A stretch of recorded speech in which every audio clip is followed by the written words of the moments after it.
Reduced to just standing around. How absurd.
The damned will sooner die again than lay a hand on me.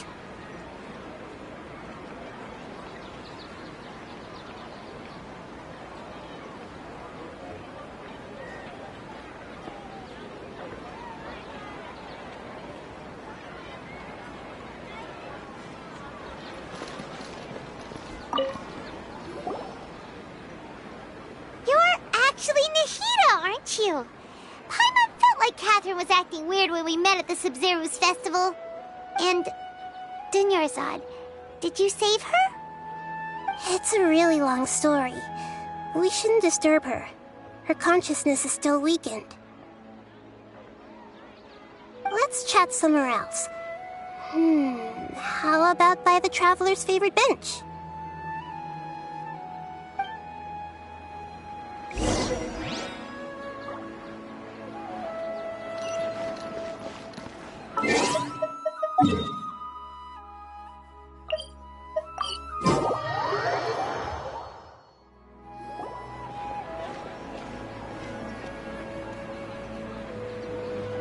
Let's talk about Dunyarzad first.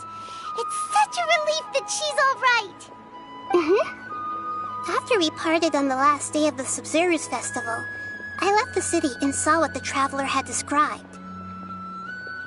Among the countless dreams, I found one that was growing fainter and fainter. This proved my suspicion. Once Dunyarzad could no longer bear the Akasha harvesting her dreams, her consciousness began to dissipate. But this also meant it escaped the Akasha's control.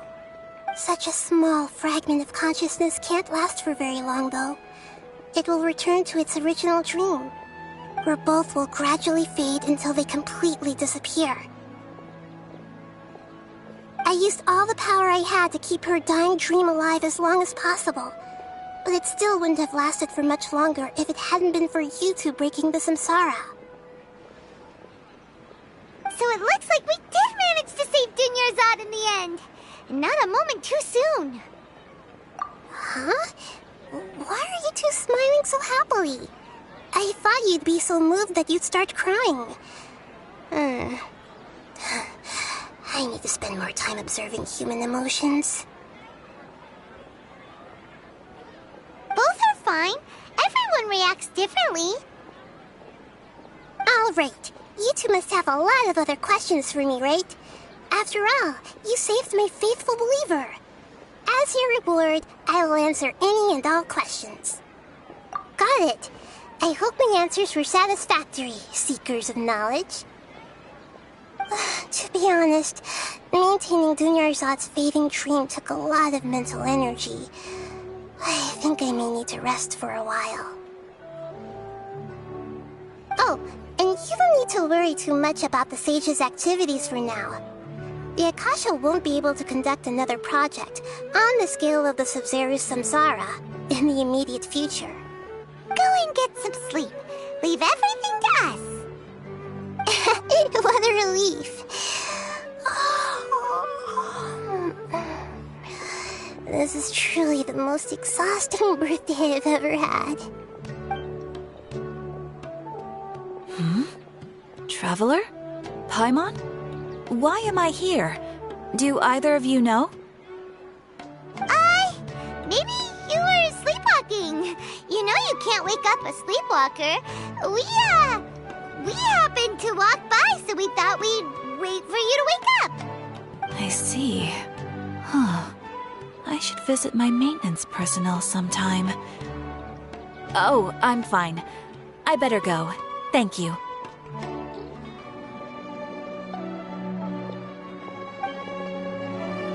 We spent quite some time in Sumeru City, but ever since we last said goodbye to Lesser Lord Kusanali, we haven't heard anything from her.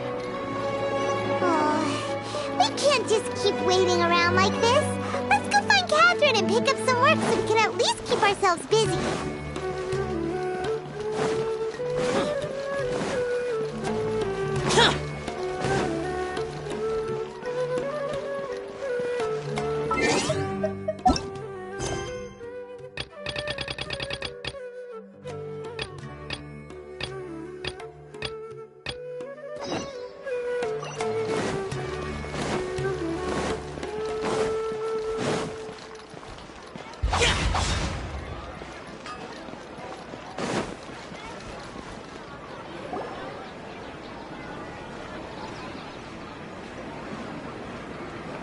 Astra Avisask. We meet again, you two. Hi, Catherine. Do you have any commissions for us today? Commissions, huh? Let me think. Oh, how about this? Please attend the Academia's Academic Symposium this afternoon and recite a love poem on stage. Wait, say what now? And if possible, please also use your camera to capture the reaction of the audience upon finishing the poem. Huh? What kind of commission is that? I see. It appears that you're not interested in this commission. In that case, please go to Port Ormos and convince the Eremites there to spend some time volunteering at the local orphanage. Hey, that's not any better.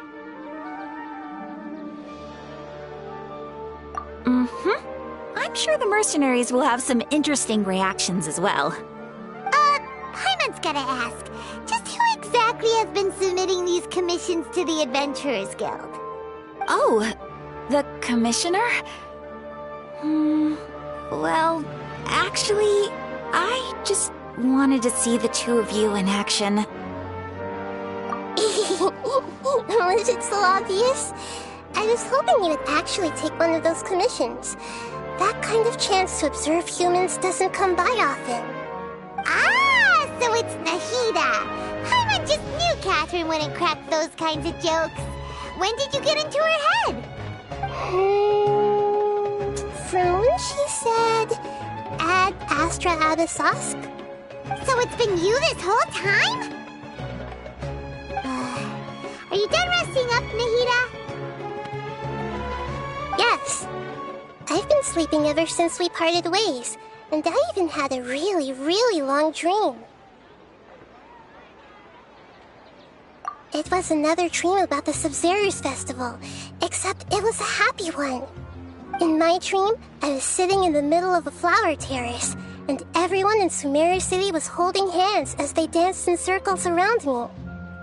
They danced round and round, and everyone looked really happy. I also got to sit on a gigantic flower carriage.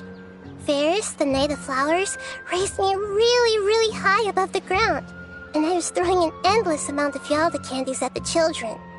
You know, Nahida, maybe your dream is how the Sub-Zerus Festival really should be. It's meant to be a joyous time where everyone gets together to celebrate your birthday. Huh? Wasn't I describing a really happy dream? Why are you both looking at me like that?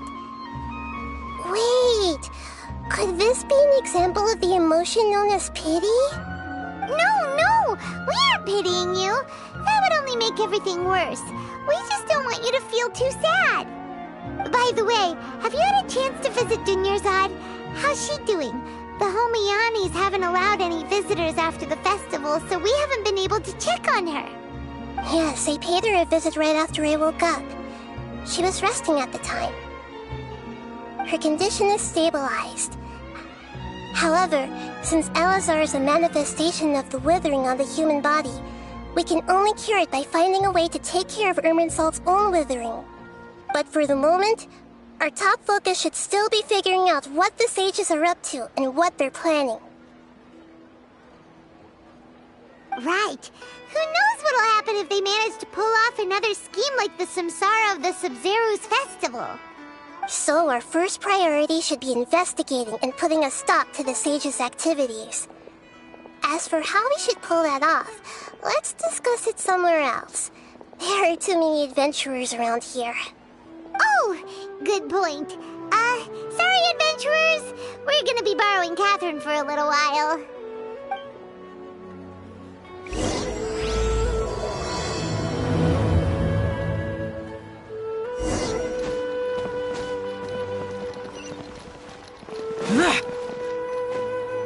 Let's continue our chat here.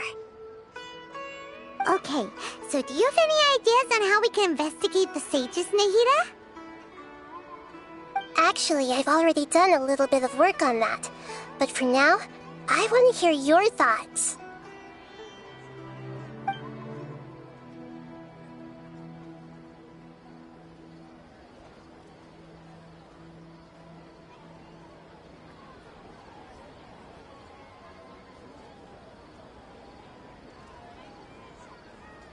I've already tried that, but all the key members of the Academia, even the core 30 guards, intentionally avoid wearing their Akasha terminals. It seems that from the very beginning, they've been guarding against info leaks from the Akasha. Of course, it could also be because they're wary of me. Have you already caught the sage's attention? I'm guessing not yet. But distrusting me would make perfect sense if they've ever paid attention to the urban legends about me. In any case, I probably can't take over their minds directly.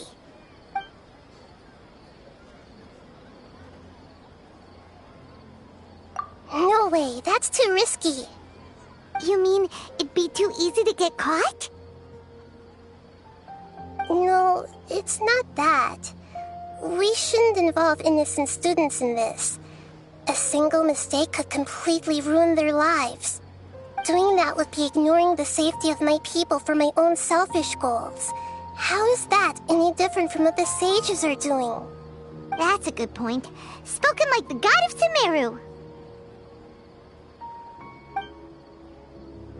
We're in the dark as of now. Since we still don't know anything about their goals, any rash move could tip them off and lead to terrible consequences. After all, every person in Sumeru City is one of their hostages.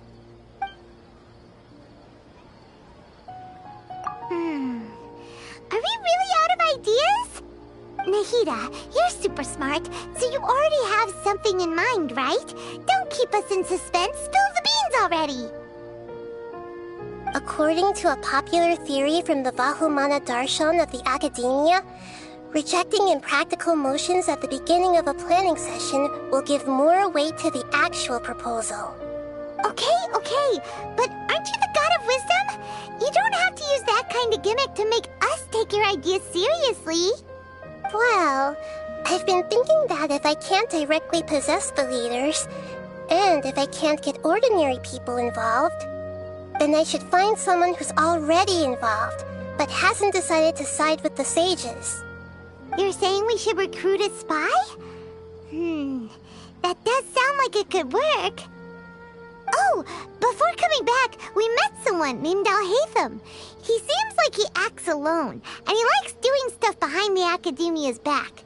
They probably aren't in cahoots. Actually, I already have someone in mind. Do you still remember that female scholar named Setaria? Setaria. Paimon remembers now. Isn't she the one who's always trailing behind the Grand Sage of the Academia? We ran into her basically every time the Sub-Zero's festival repeated itself. You could even say we're old enemies by now. Paimon still remembers the smug and mean way she always spoke to Nilou.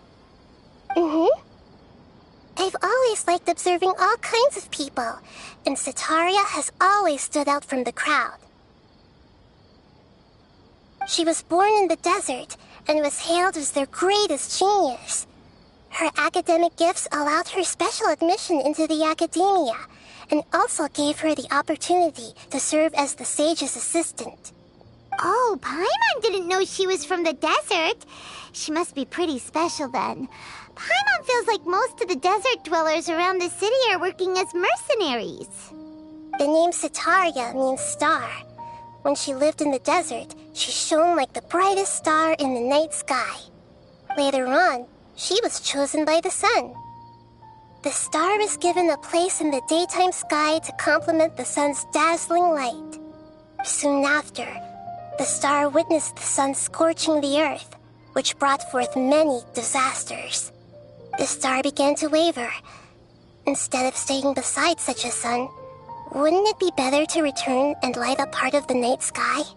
But in the end, she couldn't give up the radiance of daytime. To cope with her shame, the star buried her guilt and closed her eyes.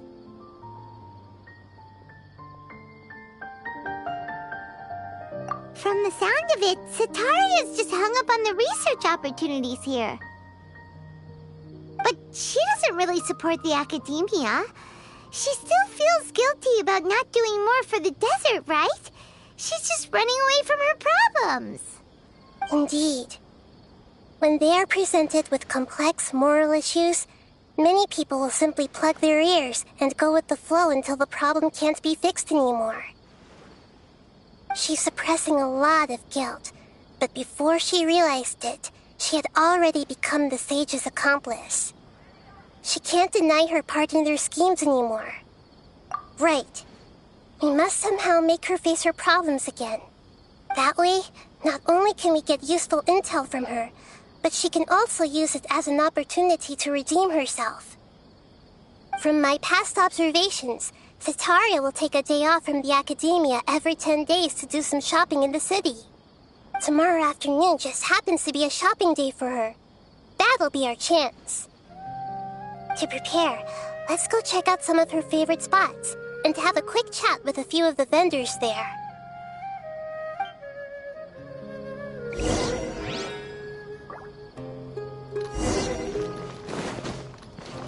Useless.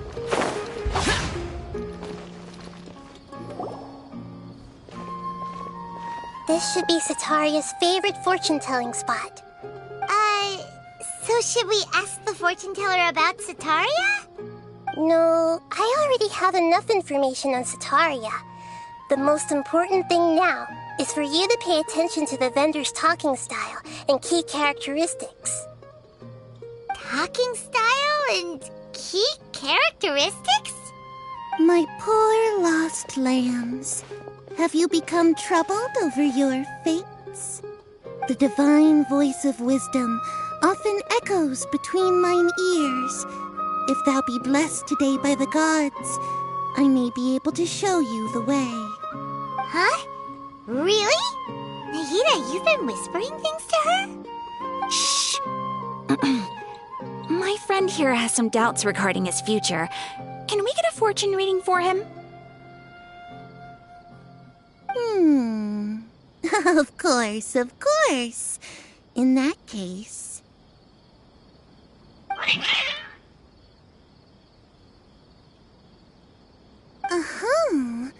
It would seem that Harut and Marut are quite wary of you.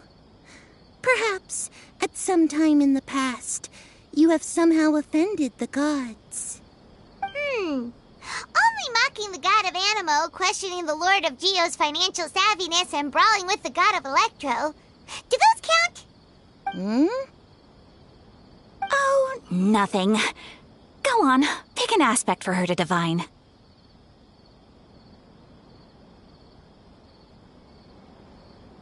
Health prospects. No problem at all.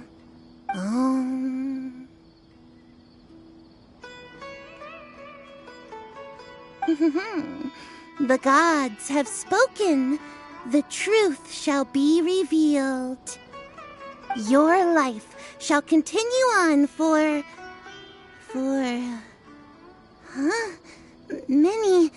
Many tens of thousands of years? Impossible. Harut, Marut, did you two spoil my divination? I've never read a fortune so absurd.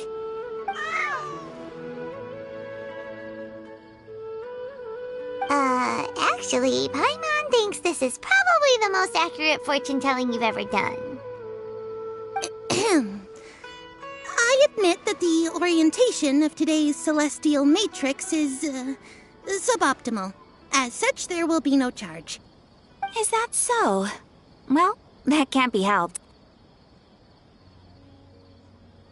If you were to bring some food offerings for Harut and Marut on your next visit, perhaps they could help you reverse the wheels of fate.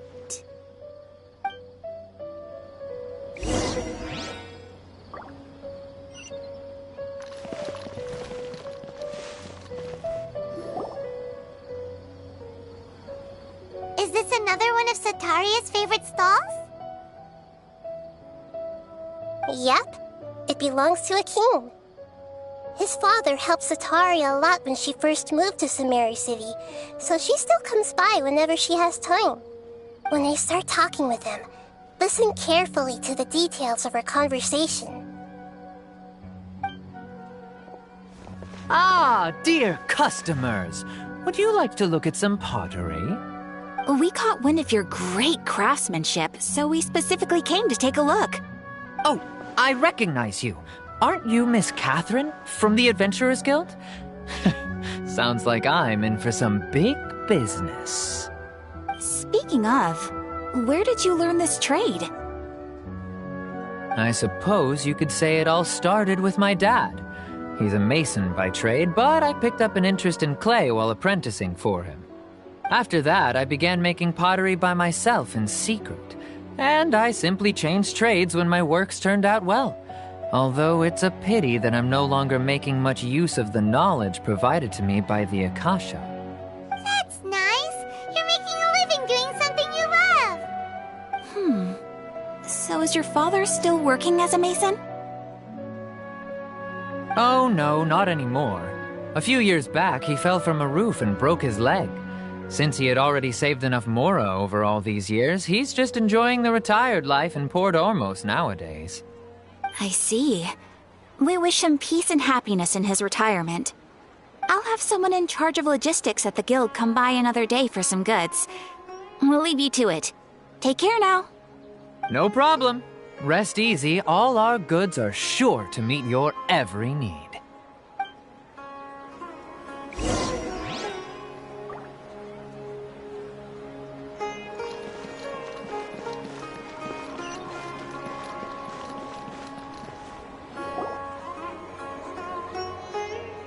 This should be our final stop. Sataria's always thinking of this restaurant when she's working at the academia, so she always comes by whenever she's out in the city. Nahida, you've really thought of everything. It's my duty to protect Sumeru's citizens, after all. Hi there. I feel like I've seen you down by the docks before. Huh? Sorry, I don't quite remember. If I recall, you were having a discussion with someone about shipbuilding at the time. Ah, that's right! I've always been really interested in feats of marine engineering. After all, I grew up in Liyue Harbor and spent my entire childhood staring at the ships going in and out of the port. I came to Sumeru to study, but failed to make it into the academia due to my lack of talent. But I'm still discussing all kinds of problems with different scholars, and I'm continuing to study and perform research from the restaurant's basement. I'm sure I'll get to the academia after their next round of exams. What an admirable spirit for learning! Amazing! Sure, but you'll find hardworking people wherever you go. So this restaurant has a basement as well? Huh. First I've heard of it. That's right. It's not usually open to patrons. Most of the time, employees use it for breaks or to hold private events. I see. Guess that makes sense. Well, good luck with your studies, Miss Chishan. Thank you so much. As long as I can make it into the academia as an official student, I'll be happy.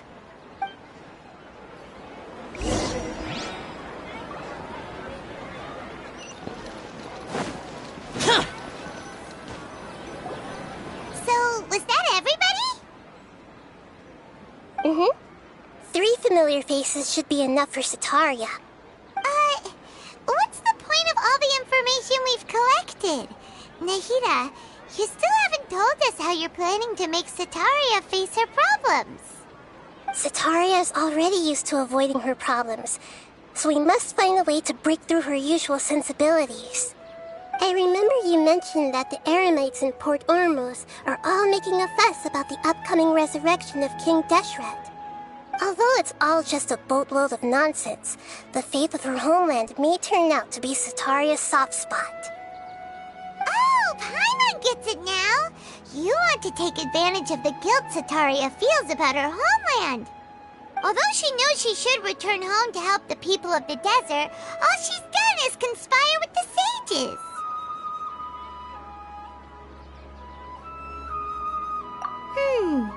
So, how do we set that up? Well, King Deshret is long gone, and Sataria is also too smart to fall for any simple tricks. If we simply engaged her under the guise of King Deshret's believers, she would definitely be weary of us, and we may not get anywhere. But if we were to borrow some of her close acquaintances to talk with her, her reaction would probably be very different. So, you mean you're going to possess those people we just talked to? Yep. Possess them through the Akasha. Imply they've already converted to the faith of King Deshret, and then convey our made-up will of King Deshret. As long as everything goes smoothly, we'll get through to Sataria for sure. She'll never guess that we had anything to do with it. Ah, so that's how you're going to use all the info we collected on these people. It's so that you won't slip up and break form. Possessing them will only work if you can manage to pass off as them. Exactly. So, best of luck with impersonating them. Huh? Best of luck? But we don't know how to possess anyone. That's no problem at all. I'll just share all their senses with you once I've possessed them. As long as you're also wearing an Akasha terminal, the effect will basically be as if you've possessed them yourself. Huh. That is pretty convenient. But why does he have to do this? Can't you do it yourself? Although I've been observing humans for a while, I've never been good at imitating them. You're not wrong. It's always been painfully obvious whenever you try to pass as Catherine. If it was at all possible, I would have preferred to leave these people alone. But seeing how things are now, I probably should just accept it and push on. Yeah, don't beat yourself up over it. We're only doing this to help everyone, and we'll only be borrowing them for a little while anyway. Alright, then let's give it a go tomorrow afternoon.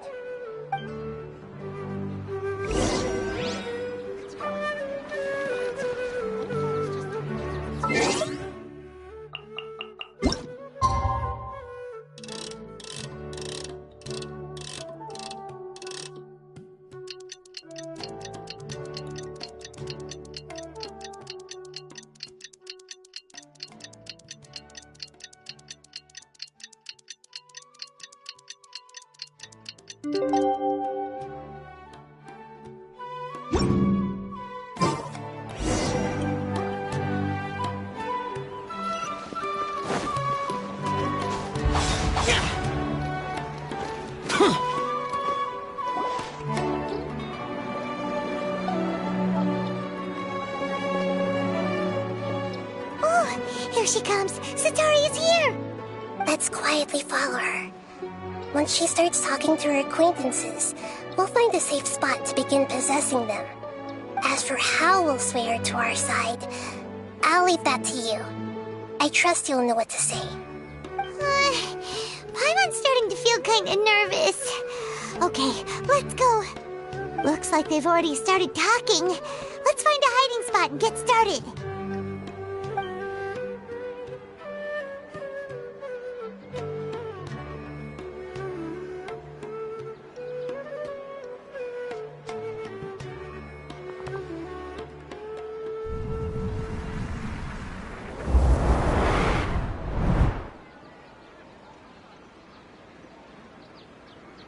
That's right. You really can't force anything when it comes to love. And besides, everyone around me has a very different background and outlook. Are you still listening to me, Nabia? Oh, of course I'm listening. You were talking about troubles with your love life, right? I heard everything you said. Okay then. You just seemed a little distracted for a moment there.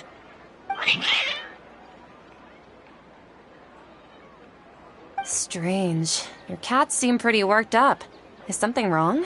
I always thought they were quiet, happy kitties. Oh, what are their names again? Ah, that's right. They are just little darlings, aren't they? Harut and Marut. So, which fortune do you want me to read for you today?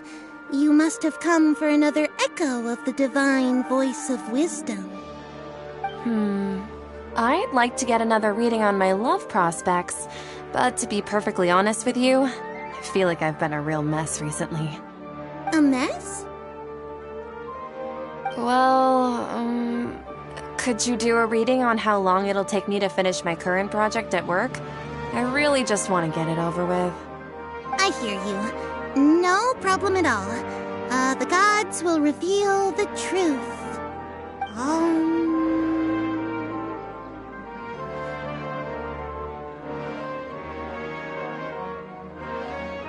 The gods are asking, Sitaria, why haven't you gone home? Why haven't I gone home? Do the gods really know everything I've been thinking about? Sitaria, why don't you just go home? It's a demand now instead of a question. The gods seem to be truly upset. I'm sorry. I know I failed the gods. Please pass on my most sincere apologies and ask for their divine forgiveness. And, if I may ask, Nabia, is there a specific god who's speaking to you right now?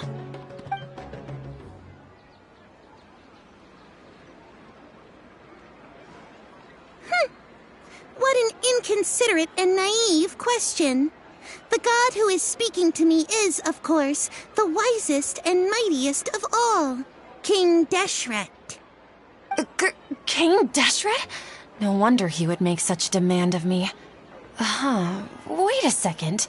King Deshret passed away a long time ago.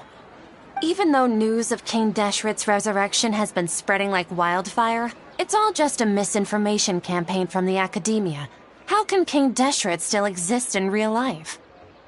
What insolence! I am King Deshret's most loyal believer.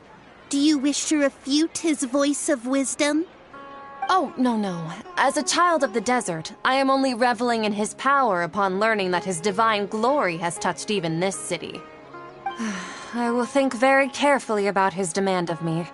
I'm sorry. I must go now. Wait!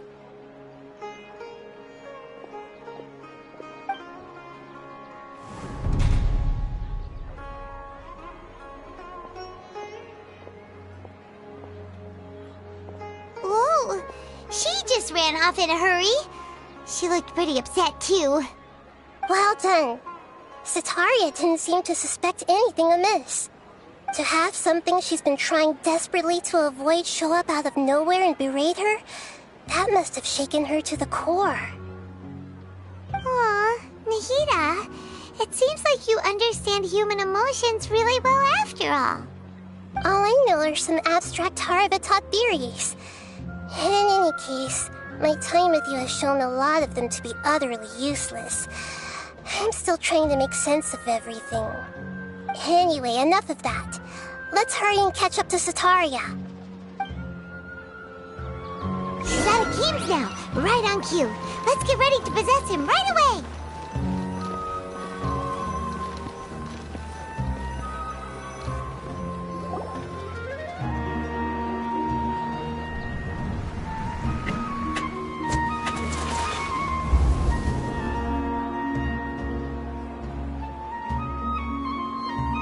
It's okay.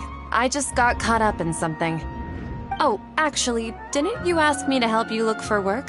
What kind of work were you looking for again? Oh, right. Your old man's craft. How could I forget? Speaking of, how's he doing? Is he feeling any better?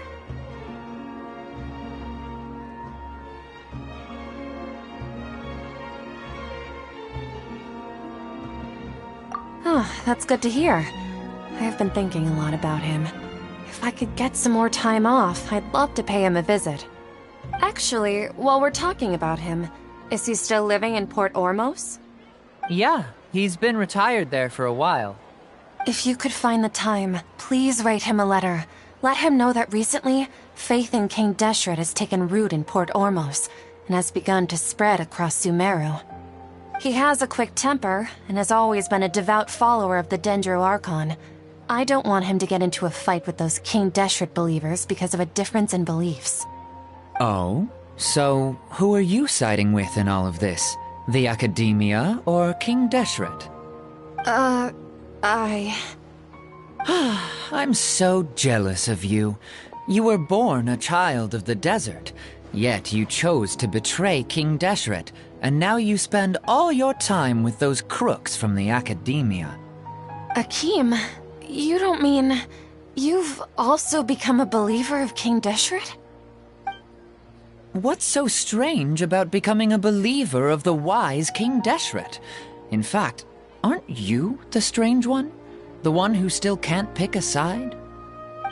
Can't pick a side? Me? Whoa. Paimon had no idea you'd be so good at this. You really zeroed in on the issue and put it right in front of her. It might feel a bit overwhelming for Sataria. But once everything is over, I'll be sure to pay her a visit to her mind and explain everything. Anyway, let's keep going.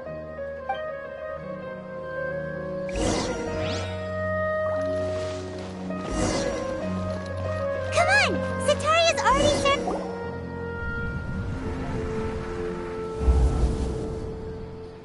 So, Shishan, have you noticed anything weird in the city lately? Like, as if someone was trying to preach to you about something?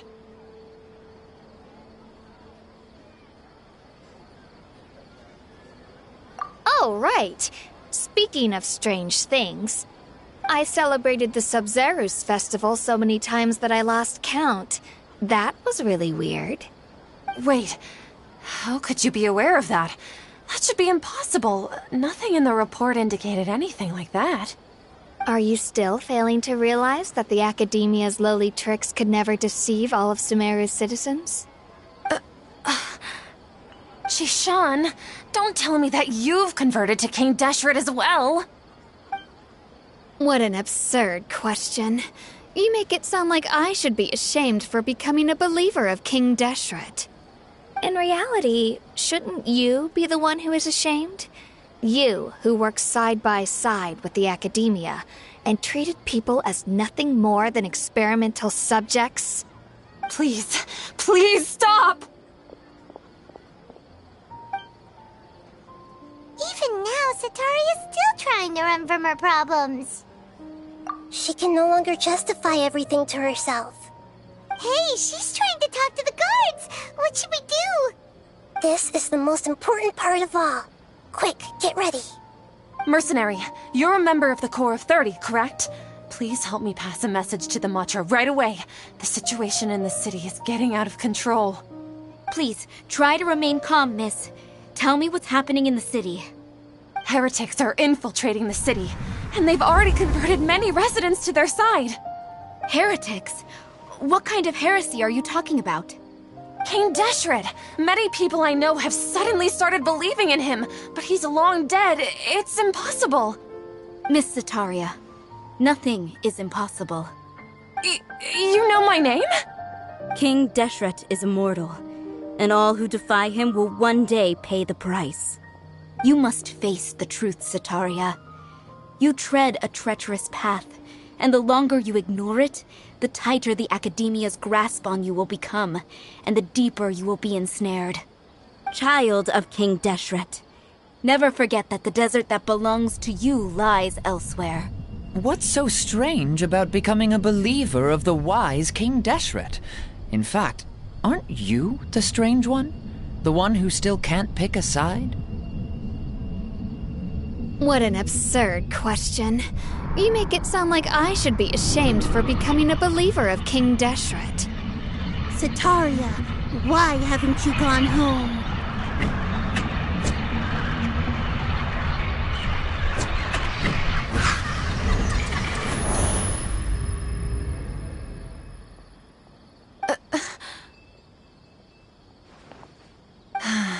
It seems that no matter where I run, I only keep finding more believers of King Deshret. I have to say, this is a familiar feeling. I've also been running from my guilt this whole time. Guilt over my part in the Sage's plans, and from ignoring the letters from the children of my homeland. But no matter how much I may try to ignore or get rid of it, my guilt always comes back.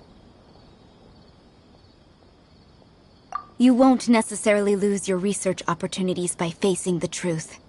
Besides, did you really want to conduct your research while carrying such heavy feelings of guilt?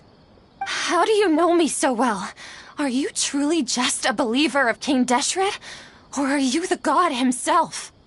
That's not important. The important thing is to pass judgment on the Academia and its sages, and to correct their mistakes. If you could provide some assistance in this matter, perhaps it could serve as a form of atonement. I've actually never believed in the gods, but I've always believed in serendipity. Your appearance must be a fated opportunity for me to get out of this wretched situation. Please tell me, what can I do for you?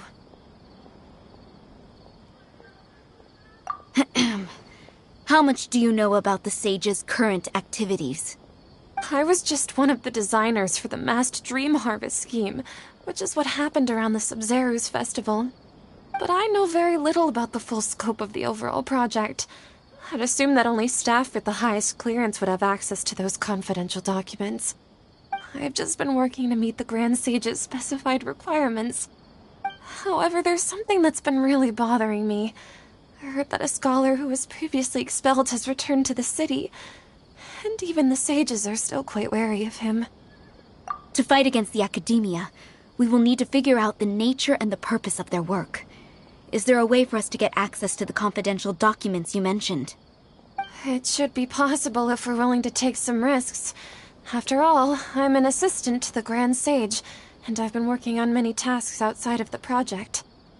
One thing, though, I won't be able to transfer the documents to you through the Akasha once I get my hands on them. The sages have always closely monitored all activities within the Akasha. Let me see... let's use the most primitive method. Send someone to pick up the documents tomorrow evening at the Academia entrance. The Academia entrance? Wouldn't that be too conspicuous? Don't worry about that. I assure you, this won't be a trap.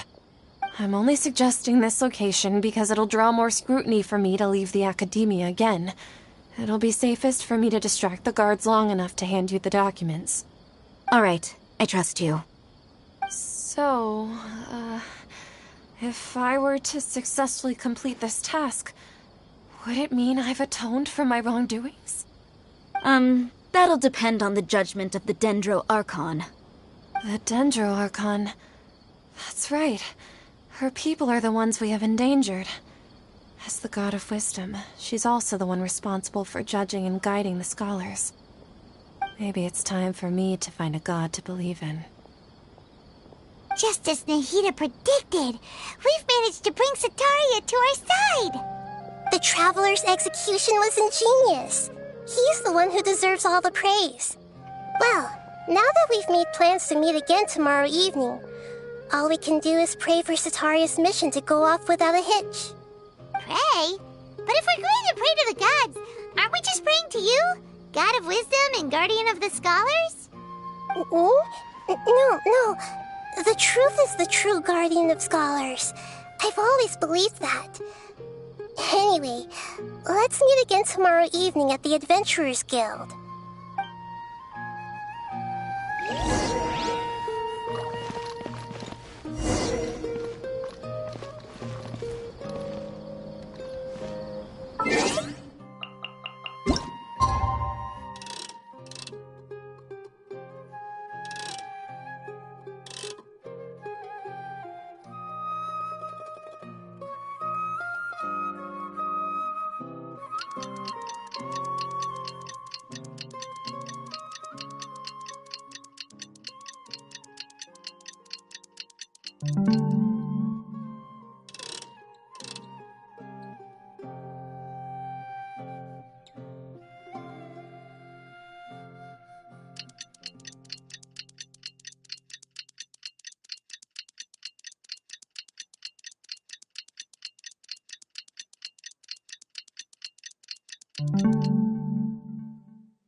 Catherine, right?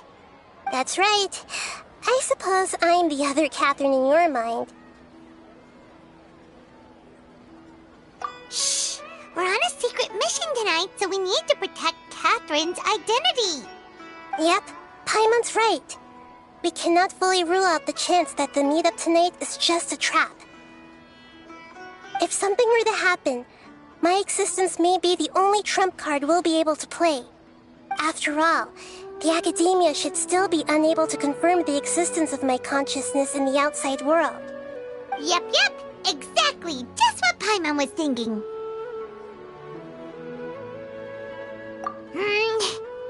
Anyway, enough about that. Let's just make sure to be on our guard. Off? What do you feel is off? It's the middle of the night. Of course it's quiet. You're not getting paranoid, are you? No, I think he's right. It really is a lot quieter than usual. If you look around, there seems to be fewer people on the streets. I'm not sure if this is the case for the entire city, though. Huh. Maybe it's just a coincidence. Maybe Sataria figured out a way to not only distract the guards, but also to get everyone to go to sleep early, just so we can exchange the documents in peace. I also can't quite figure out why things feel a little off. But now that we're here, let's go ahead and meet her as we planned. Well, regardless, as long as you're here with us, Paimon feels a little safer.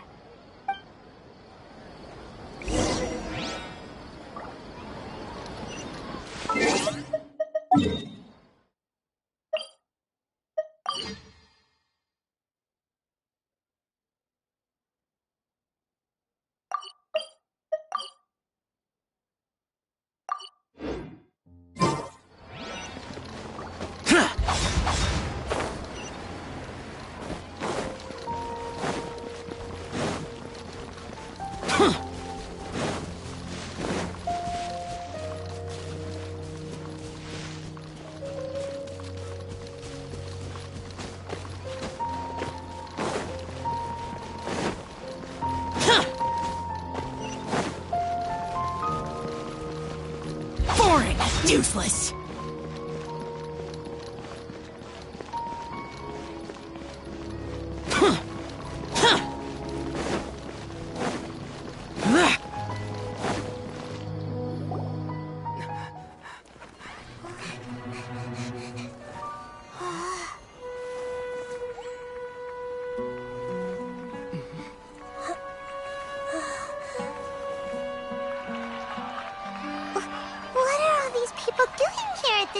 the night.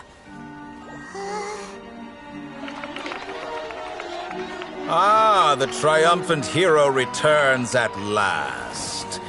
And to a rather spectacular welcome, even if I do say so myself. You're the outcast, expelled from the academia. Indeed I am.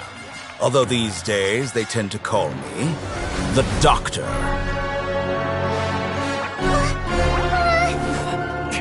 If you're looking for your researcher friend, she has already been taken into confinement. With some basic caution, she could have discovered the listening device on her person.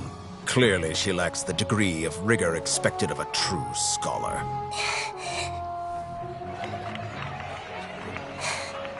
The people of Sumeru City. What have you done to them? I simply made some minor adjustments to their Akasha terminals. Now they can deposit information directly into the subconscious. As you can see, all these lovely people now believe this traveler is a hero who has just saved the world. My experiment is a success. And now it seems they can no longer hold back their sheer adoration. Oh no, what should we do? These are all just regular people. Leave now. You need to get out of here. What? That guy's a Fatui Harbinger! We can't just leave you here! Nor can I abandon the people of Sumeru!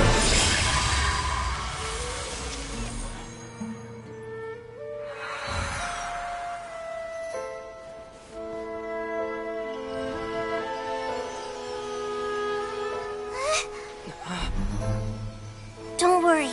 We'll meet again outside of the city.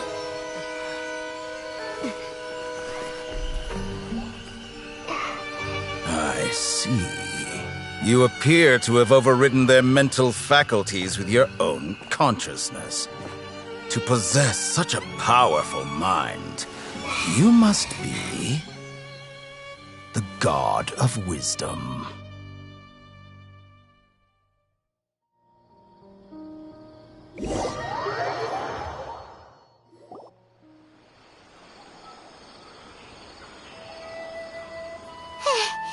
This should be far enough. Whew. Paimon needs to catch her breath first. Is Nahida going to be okay? We only made it out because of her. Paimon wasn't counting on running into a new Harbinger here, let alone such a high-ranking one. That guy was number 2. So scary. He called himself the Doctor. Remember, Tainari told us about him. Sataria did say that someone who once got expelled from the academia came back recently. And that even the sages are wary of him. Yep, sounds like she must have been talking about the Doctor.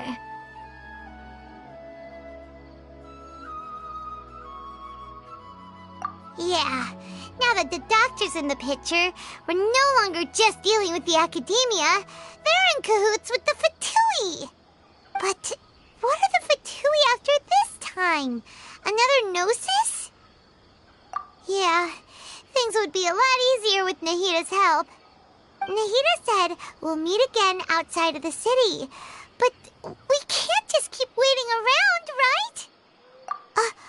You mean... Oh, right! Wasn't he invited by the sages to work on some project when we were staying with him in the Vidia forest? That has to be the same project. Even though he turned it down at the time, he might still know something. There's no time to lose. Let's go to Gandharvaville.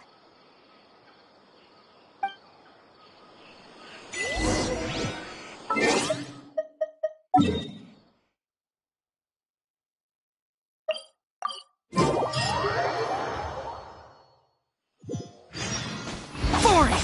Useless!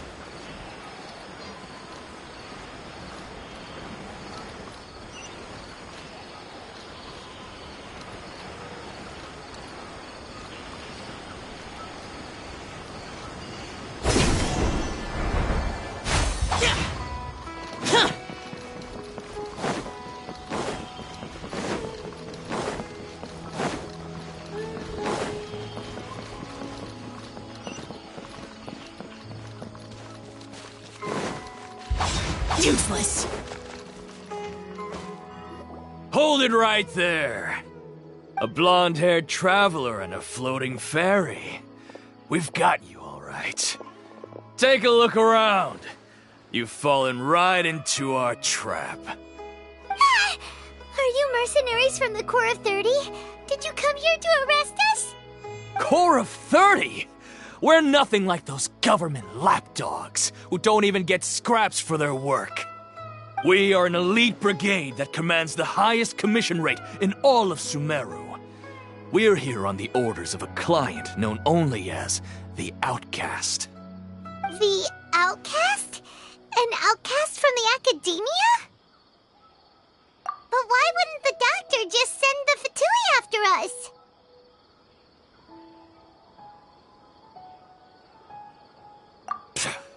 Still wasting time on idle chit-chat. We'll shut you up soon enough. Get them! You're up, traveler! Following orders. Illusion shattered!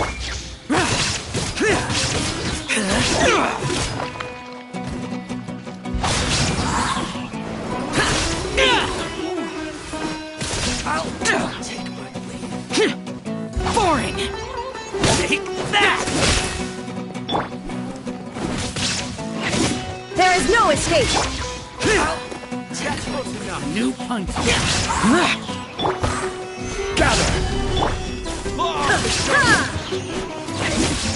Illusion shattered!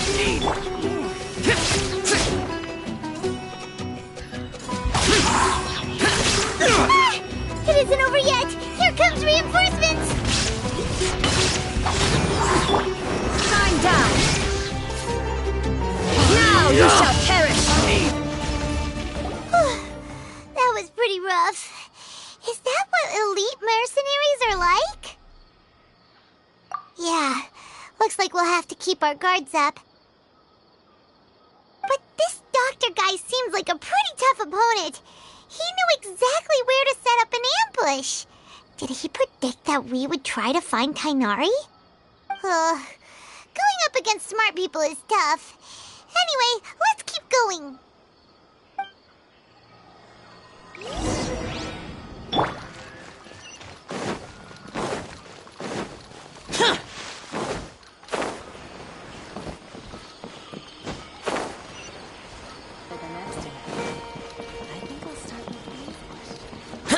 Useless.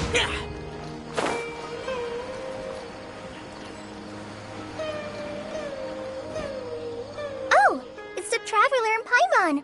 What are you two doing back here? Kale, it's nice to see you again. Are you doing all right? To be honest, I'm not doing too well. My Elazar has been progressing at a faster rate lately. I'm finding it harder to complete more intricate tasks. As a result, Master Tainari is taking me off the patrol schedule. He will only allow me to stay here and coordinate other people's tasks. Oh, Kale.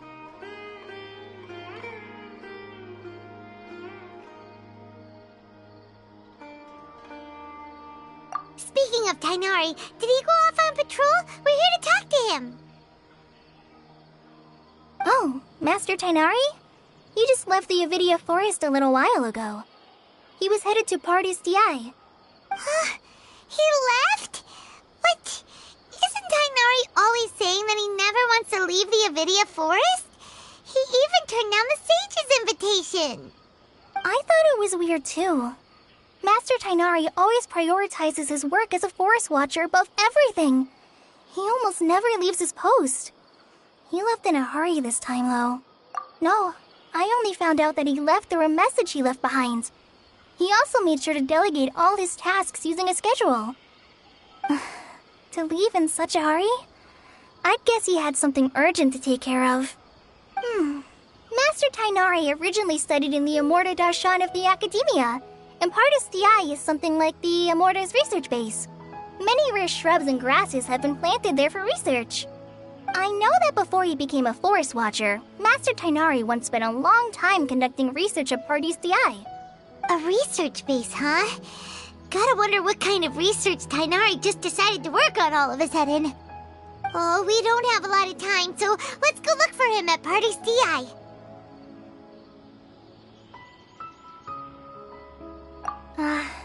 Don't worry. I'm fine. I'm used to living with Elazar by now. If you run into Master Tainari, please send him my regards. Got it. Will do. See you later, Kale.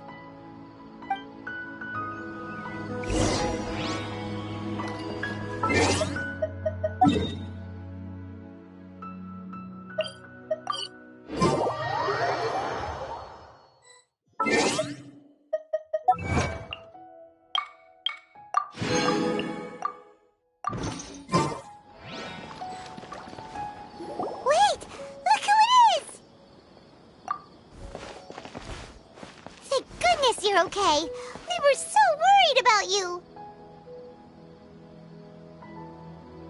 Hey, this was supposed to be a touching reunion, but you're ruining the moment. Actually, it's very smart of the Traveler to be wary of me right now. After all, the Doctor has shown that his technology can apparently even control human minds. Plus, it's not like you could have known what happened after we split up and I was facing the Doctor by myself. Even a pool of stagnant water after a torrential storm can occasionally pass as a patch of sky. Paimon feels like only the real Nahida could come up with such an obscure analogy. Huh? But I wasn't trying to win your trust or anything. All I wanted was to clarify my point. Well, we understand that point now. Please, Nahida, tell us more about what happened. Are those poor people all right? When you left, I was still in the middle of restoring everyone's minds. Thankfully, when the Doctor mentioned depositing information into the subconscious, he didn't mean engraving information into their minds. Instead, he did something closer to creating hallucinations. That was still within my power to fix. Luckily, I managed to finish my restorations and mind jump away from him just as he was about to capture me. Whew. What a relief. The Doctor sure pulled out some hidden cards, but good thing we had Nahida with us. I wouldn't be relieved just yet. I gave away my true identity when I restored everyone's minds, which means we've lost another one of our trump cards. Also, the Doctor is already an expert at modifying Akasha terminals. Maybe it's only a matter of time until he captures my consciousness inside the Akasha. Would that mean you'd no longer be able to jump between minds? Then how do we stop him? He's still at the Academia, so it's possible he already started messing with the Akasha. Ugh, it feels like he's toying with us. What a nasty piece of work. Plus, the Doctor's combat ability alone is apparently enough to make him worthy of being number 2 of the Fatui. We shouldn't give up hope just yet. Let's try to find another way to attack this problem. Actually, Nahida, how did you know we were trying to get to Party's DI? Have you been waiting for us? Yes, I have. I can see the Traveler's elemental energy, so I deduced your destination by looking at the direction you were moving in. You didn't come here for sightseeing, right? Did you find any leads? We're looking for a scholar we know. His name is Tainari, and the sages once tried to reach out to him.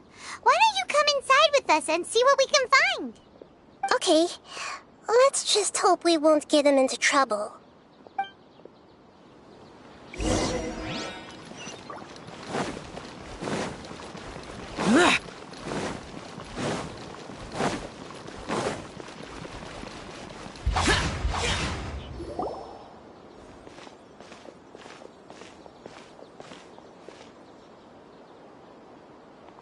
Traveler?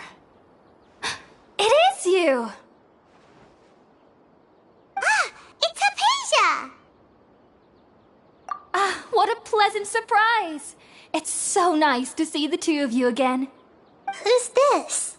She's a scholar we met in the Avidia Forest. When we last saw each other, she was still training in the... Oh, I see. That's right, we're... Hypatia? Wait, no. Did you already finish your training and reach Pariporna life? What do you think? My consciousness has already managed to make contact with the divine. You did it! Congratulations! It's so exhilarating to share this sublime joy with others at long last! When my consciousness made contact with the gods. Ah, what a supreme and unparalleled experience that was! That sounds incredible!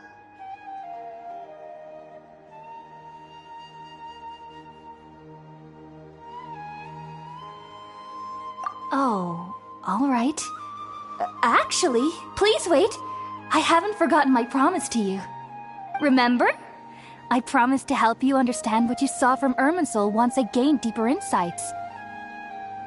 My current self has not only gained true insight, but I can even help you establish a direct connection to the consciousness of the divine. You can do that? I've never heard of anything like that, but if you want to give it a try, I'll do my best to protect your consciousness during the process. Hold on. I brought some spirit-born ale with me. This is still a crucial part of the ceremony. We're using that incense again? All right now. Hold my hand. I'll help you establish a pathway to connect your consciousness. Okay. Ready?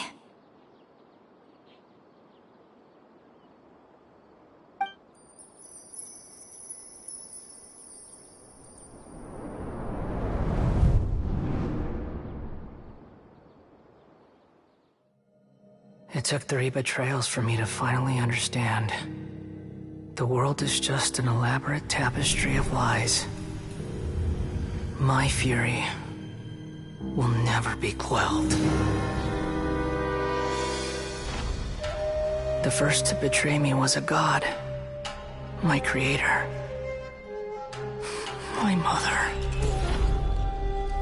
Valuing strength above all, she saw no worth in me and I was discarded. The second was a human. My family. My friend. Consumed by fear, he saw me as an abomination. The third was one exactly like me. A hope for the future. A fledgling barely out of the nest. Powerless before his mortality, he broke his promise to me. Humans, they can't be trusted. And the gods fill me with pure loathing. So I said good riddance. I denounce the world and laugh in its face. My chest will never again be defiled by worldly filth. I will scrub away every last trace of human emotion. Then it will be empty, a blank slate, and ready to receive a supreme gnosis, brimming with pure divinity.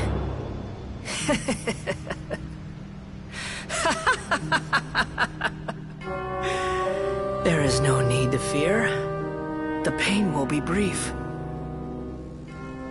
Your era is coming to an end.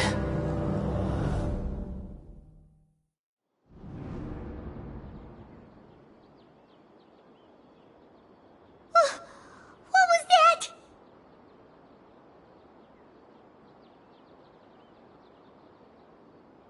Did we actually just see the Balladier's memories? Everything matches what we know about him. But how is he connected to the divine consciousness that Hypatia was talking about? You saw it, right? You felt it, right? Such a majestic god! Such a noble will!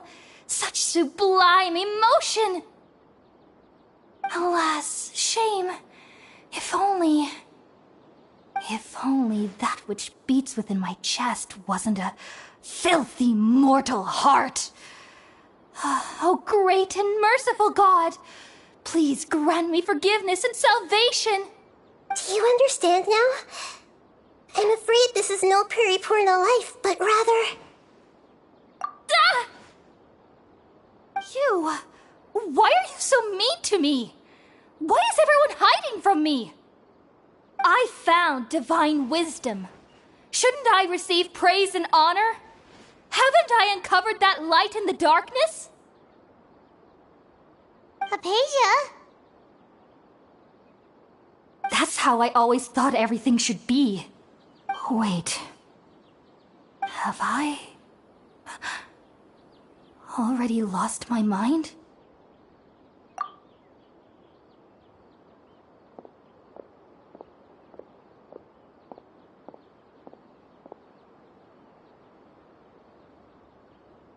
Wait, something isn't right!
Oh, the Traveler's back? Nahida was controlling your body for a while. It seemed like she jumped over to you as an emergency measure right before the Catherine puppet was destroyed. After that, Kainari heard the commotion and came over. He helped us defeat the mercenaries and then he ran with us all the way here. What? You swapped places? You mean your consciousness also went into Nahida's body? Wait, then where is Nahida's consciousness? Where is she now? I never imagined that an individual's consciousness could be transferred around like this. Had I not seen it with my own eyes, I would have never believed it. I don't think this can be achieved with current human technology. Also, while we were running, the consciousness in your body told me to pass on a message. She said, "The doctor has found a way to trap my consciousness, so I can't journey with you anymore. But even in a moonless night, a shower of starlight can still drown out illusions and lies." Oh no! Nahida's trapped in the sanctuary of Surathana for good this time. Was that message all she left for us? It's pretty vague.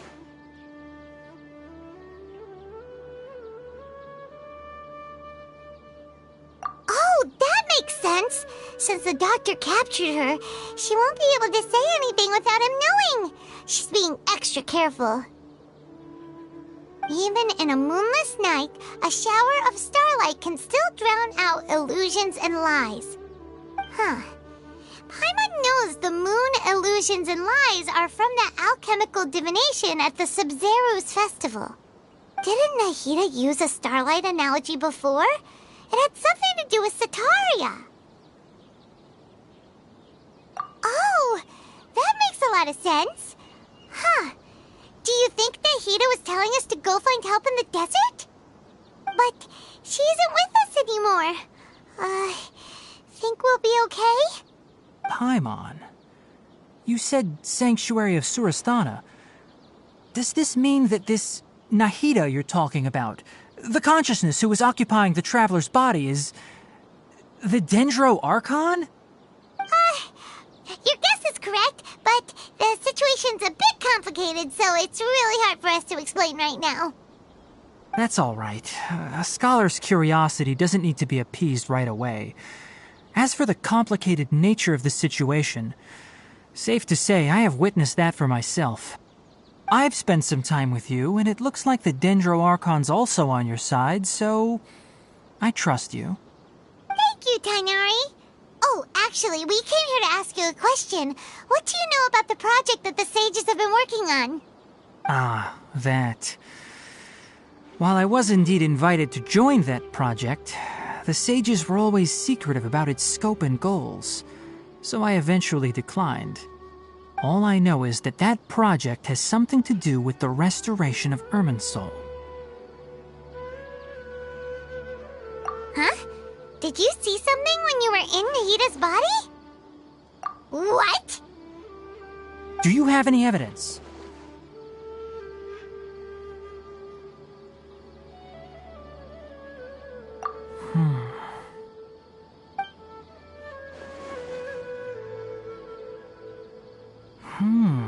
So that's what happened. That explains why Hypatia's symptoms were different from those of the other scholars who went mad.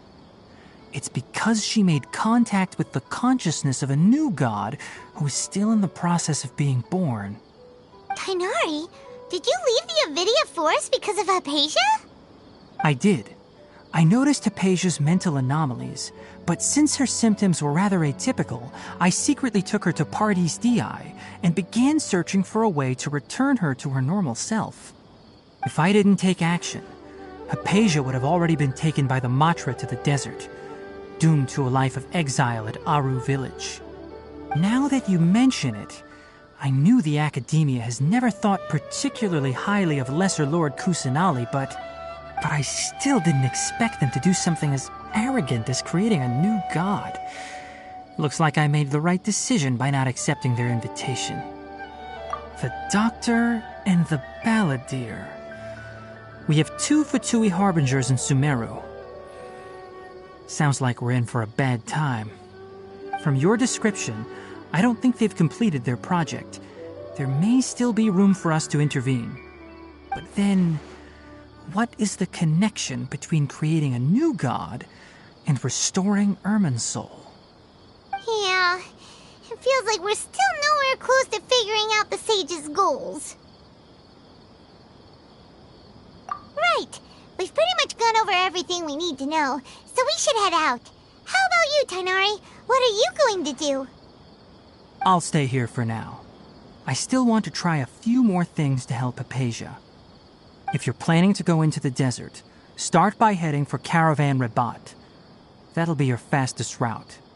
Come find me here if there's anything else I can do to help. May the spirit of wisdom go with you. Thanks, Tainari. Hopefully Hypatia will feel better soon. We're off then.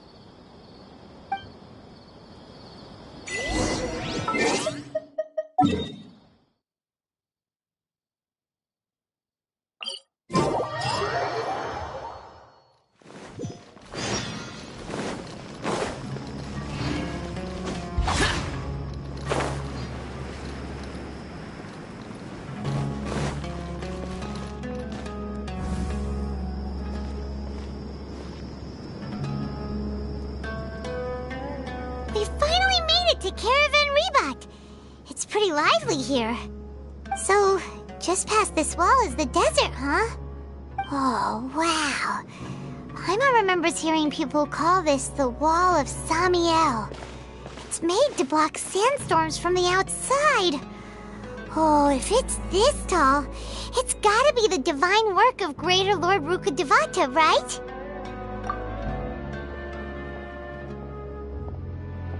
Enough gawking. Come on, follow me. Huh? Over here.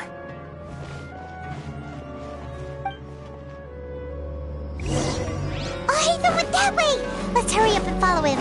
Wonder what he's up to.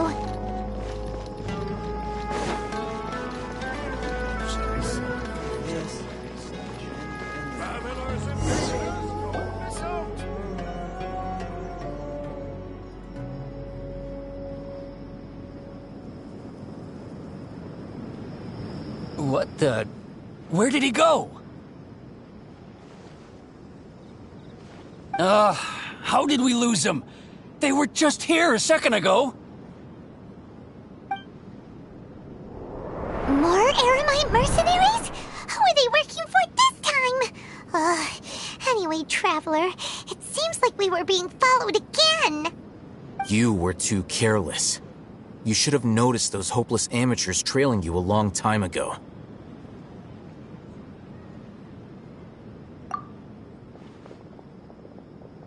There's no need to thank me. I've never cared to keep track of personal favors. All I did was correct a mistake I happened to come across. It's a habit I developed at the Academia. You really gave Paimon a scare, Alhaitham. We never thought we'd run into you here. Last time we met at Port Ormos, didn't you say you were going back to the Academia?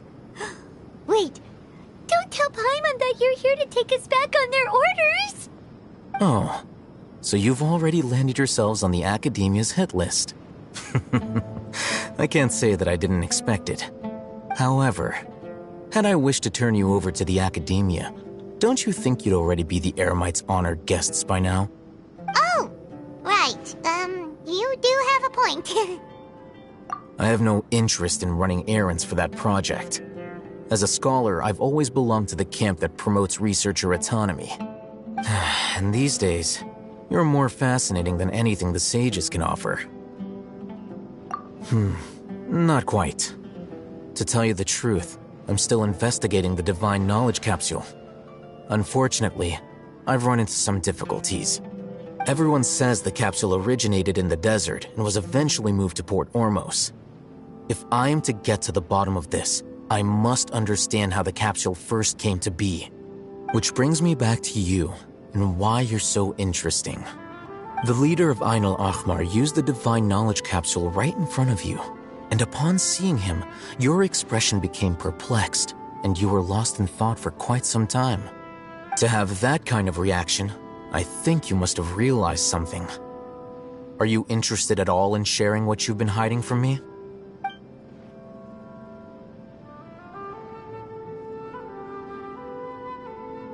Alhaitham, you really have a ridiculous eye for detail. What kind of person even notices or remembers stuff like that? So that's your answer. Well, I do work for the Academia after all. So considering that, it is indeed wise to keep your cards close to your chest. But that does prove you do have some undisclosed information about the Divine Knowledge Capsule. Am I right? No matter. Rather than simply learning the answers from you, I'd still prefer to investigate on my own. Speaking of, you two are also headed to the desert? That's right! We have the same plan as you! But we don't really have any concrete goals at the moment. Then I'd suggest starting with Aru Village. It's the largest settlement in the desert, so it'll probably have more resources and intel than anywhere else. Well, it's always better to travel with someone you know. Let's go!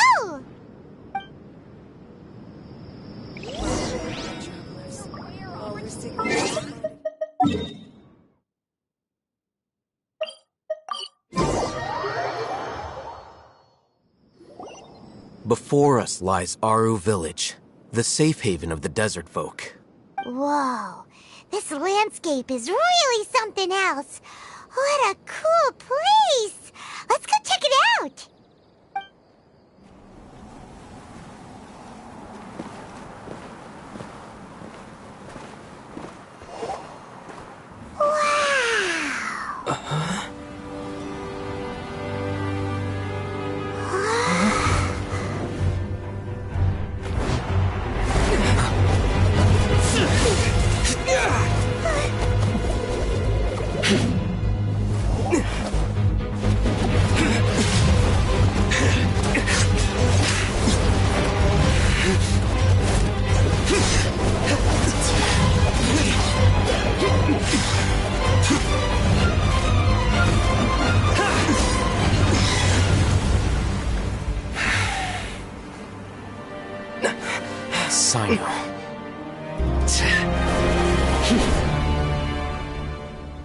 Unless my memory fails me, we have barely spoken 2 words to each other before now at the Academia. Would you care to enlighten me as to when and how I invited the General Mahamatra's wrath? Alhaitham, do not think you can escape my judgment just because you managed to escape my attack. Judgment? So that's how you'd characterize your actions here, is it? Or would elimination perhaps be a more accurate description? Had I used my full strength, not even this traveler would have been able to stop me. Though styled like an assassination, I sought only to ensure that my target would be unable to flee or resist. Standard practice for the Matra, as well you know. Seemed to me more like your own personal touch. Who is that, Alhaitham? Did you call him General Mahamatra? Yes. General Mahamatra Sino, head of all the Matra at the Academia. He's a formidable hunter, and the ultimate nightmare for any who have committed academic crimes. You seem to have placed a lot of trust in Alhaitham, to the point of blocking an attack for him. If I were you, I'd never choose to side with him. I wouldn't believe a single word that comes out of his mouth. I have been pursuing this scribe for a long time. I urge you, stand back and do not seek to defend him any longer. Otherwise, there will be consequences. Has Alhaitham done something wrong? Paimon doesn't think he's as bad as you've made him out to be. I won't waste my breath explaining things. Alhaitham, I saw it during our fight. Take it out. The divine knowledge capsule you're hiding on your person. Unless you want me to retrieve it for myself. Very perceptive of you. Nothing escapes a Matra's senses. Wait, the divine knowledge capsule? Didn't it fall into the Matra's hands in Port Ormos? No wonder you speak with such confidence, Sino. But I must admit, I'm very curious. What does this capsule mean to you? And why, as General Mahamatra of the Academia, are you all alone in the desert? As far as I'm aware, the other Matra have been speculating about your disappearance. Have you been given a mission that's, let's say, morally dubious? If I was the real target of your mission, what was stopping you from simply using your authority and resources to judge me within the walls of the Academia?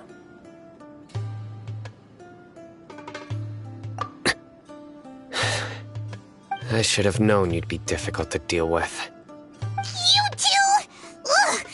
What should we do, Traveler? Paimon feels like we can't trust either of them! Ahem. Well, look at you two, acting all tough and self-righteous over there. Wait, Dia?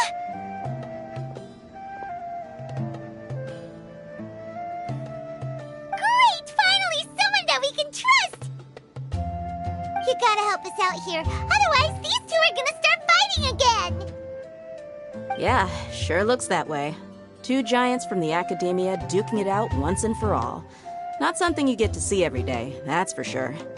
Listen, I know you academic types love to fill up your big brains with self-righteous morality and lord your empty rules and virtues over each other. But how dare you bring your petty disputes into the safe haven of Aru Village? It seems like someone's gonna have to beat some sense into your thick skulls until you finally learn to respect these grounds.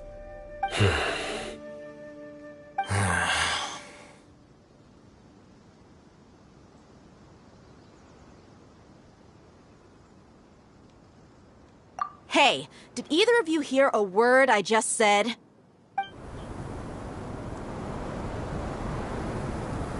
Whoa, what's going on? The wind's so strong! Is this a sandstorm? Paimon's gonna get blown away! Another sandstorm? What's up with these recently? Hey! All of you, over here, quickly! We have to take cover! Someone's calling for us! Oh, this wind is too strong! Let's get over there! That sounded like Candace. Come on, you two. Jeez, are all of you Academia folks such hard work? Move it! All right, stop yelling.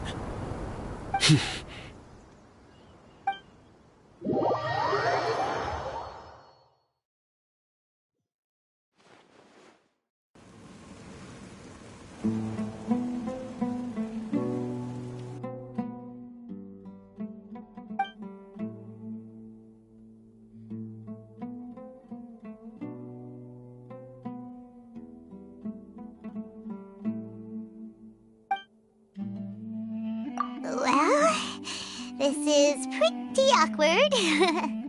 Hey, wanna play sardines with 3 people who wanna tear each other limb from limb? Sure, why not? Sounds fun. The air is so thick and heavy. Paimon can hardly keep floating anymore. My sincere apologies, everyone. This is the home of our village chief. I will have to ask you to make do with this small room until the sandstorm dies down. Please, let me introduce myself. I am Candace, protector of Aru Village. Our savior has come at last!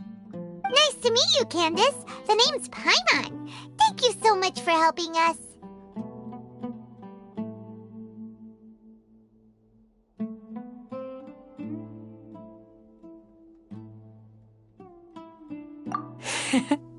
There's no need to thank me. It's only right to help each other when the weather gets rough. Wow, she's so gentle and caring, like a nice older sister. Unlike those guys over there. All right. Now that we're all better acquainted, we should return to the topic at hand. As a guardian charged with the responsibility to protect my fellow villagers from harm, I was observing your conflict from afar, even before the sandstorm started. And now that you have set foot within our village itself, it is all the more my responsibility to make absolutely sure that you pose no threat whatsoever to us.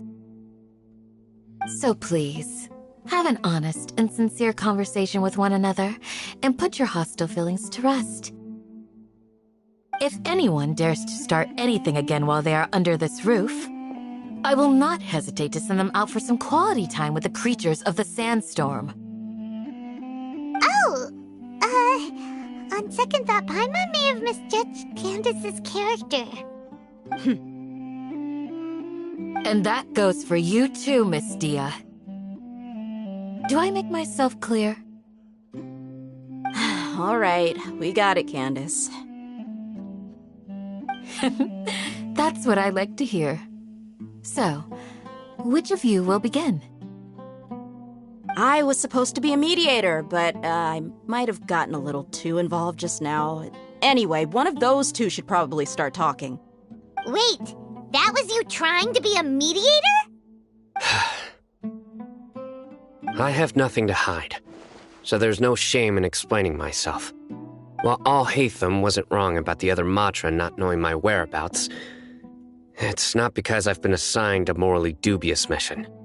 Rather, I've chosen to exile myself. Huh? Exile yourself? A little while ago, I discovered that there was data missing in the Academia's project planning and development files.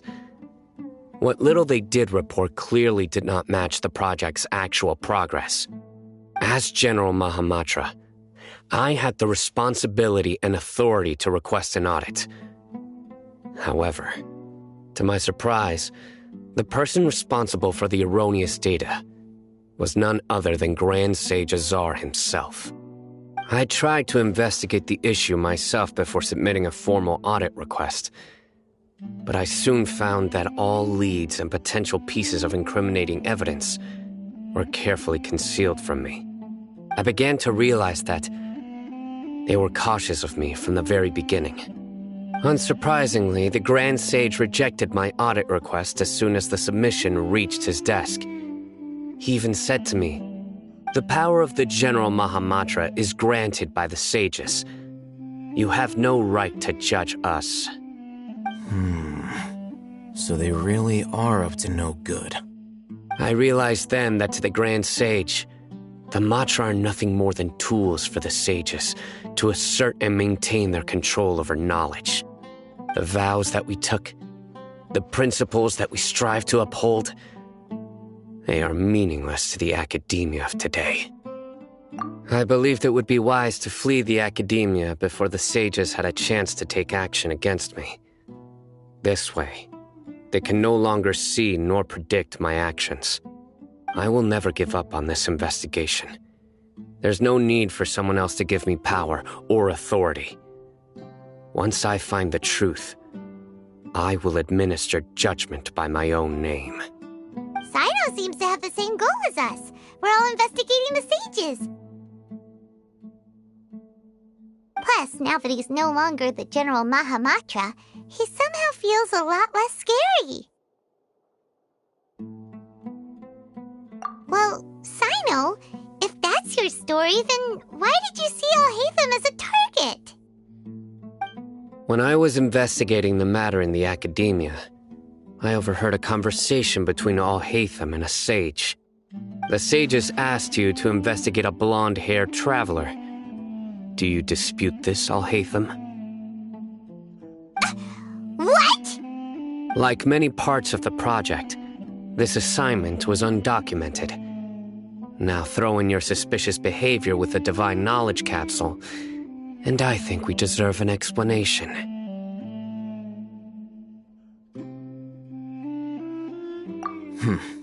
Yes. I was indeed tasked with investigating the Traveler. Alhaitham!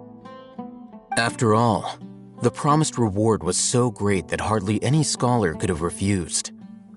The sage told me, once you've completed this assignment, I can give you a glimpse of divine knowledge. A most enticing offer.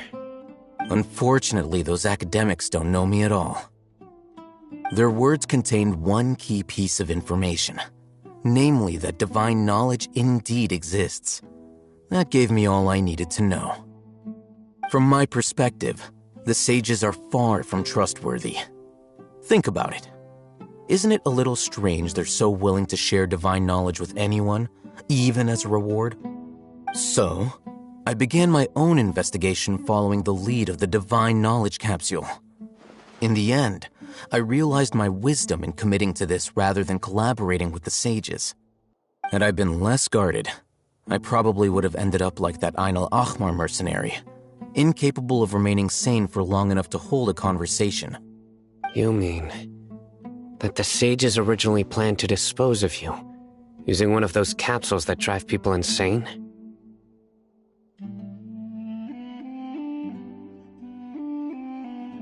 I'd already given up on the assignment by then.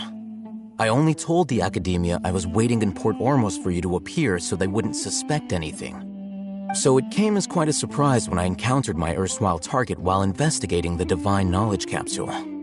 Criminals do love to talk about coincidences. Even though I ran into the Traveler by chance, I had no intention of providing assistance to the academia. Also, you should remember, you were the ones who decided to follow me and strike up a conversation after I left that tavern. That's true. Alhaitham helped us out at Caravan Rebat as well. Maybe he's telling the truth. I'm willing to apologize, if that's worth anything to you. I took the Divine Knowledge Capsule behind your back because I judged its existence to be a significant risk. I felt that it would be best for no one to interact with it before it had been properly studied. After all, curiosity often proves to be the most dangerous thing in this land. You should be well aware, Scribe Alhaitham, that curiosity can also lead you to danger and suspicion. Answer me this. Did the sages share any information about their project with you? Have I not made myself clear? You and I are both distrusted by the academia. Do you really think they would tell me anything? Fine. Although you haven't completely proven your innocence, I won't regard you as an enemy, for now. As you wish. Good. I'm glad to see you two clearing up your misunderstandings. And now you, Dia. I believe it's your turn. Oh, sorry. Whatever the boys were talking about must have been so boring that I spaced out. My situation is pretty straightforward. My employer, Dunyarzad of the Homayani family, is friends with the Traveler and is currently recovering from her illness at home. I had nothing going on, so I decided to return to Aru village for a visit. I was actually looking forward to a pretty exciting time getting back together with everyone here. But then I saw these two random guys in the middle of a pointless argument. It ticked me off, and things went downhill from there. Is that all? Well, I will admit that definitely sounds like your style. In that case, welcome back, dear. That's more like it. I missed you all so much, Candace.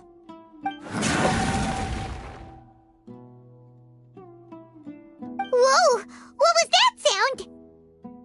No need to worry. Now that you're no longer at each other's throats, please make yourselves at home. I'll take a quick trip outside to clear out some of those creatures in the sandstorm. Creatures? In the sandstorm? Are you sure you don't want some backup? Fighting in a sandstorm is not for the faint-hearted. Anyone without extensive training in these conditions is at a disadvantage. You needn't worry. Yeah, just leave him to Candace. Don't worry, she's as tough as they come.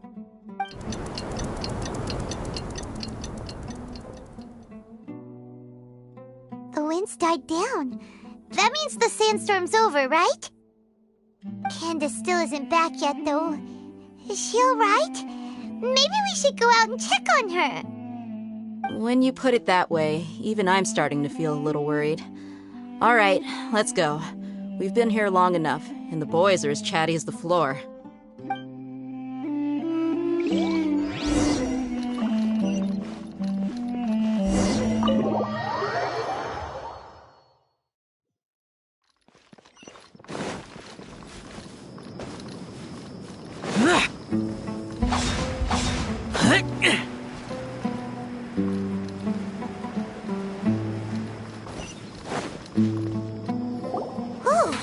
Candace, you're still fighting?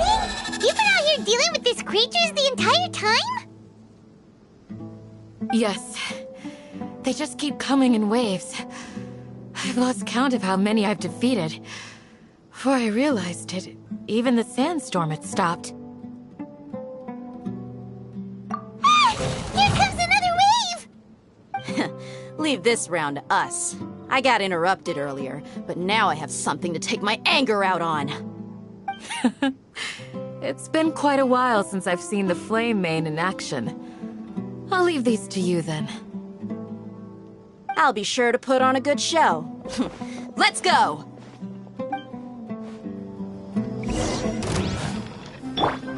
There is no escape!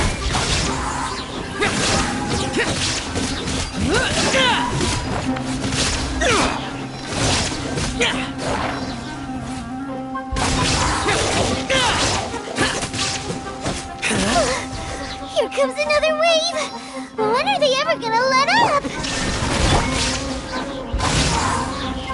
Order guide you.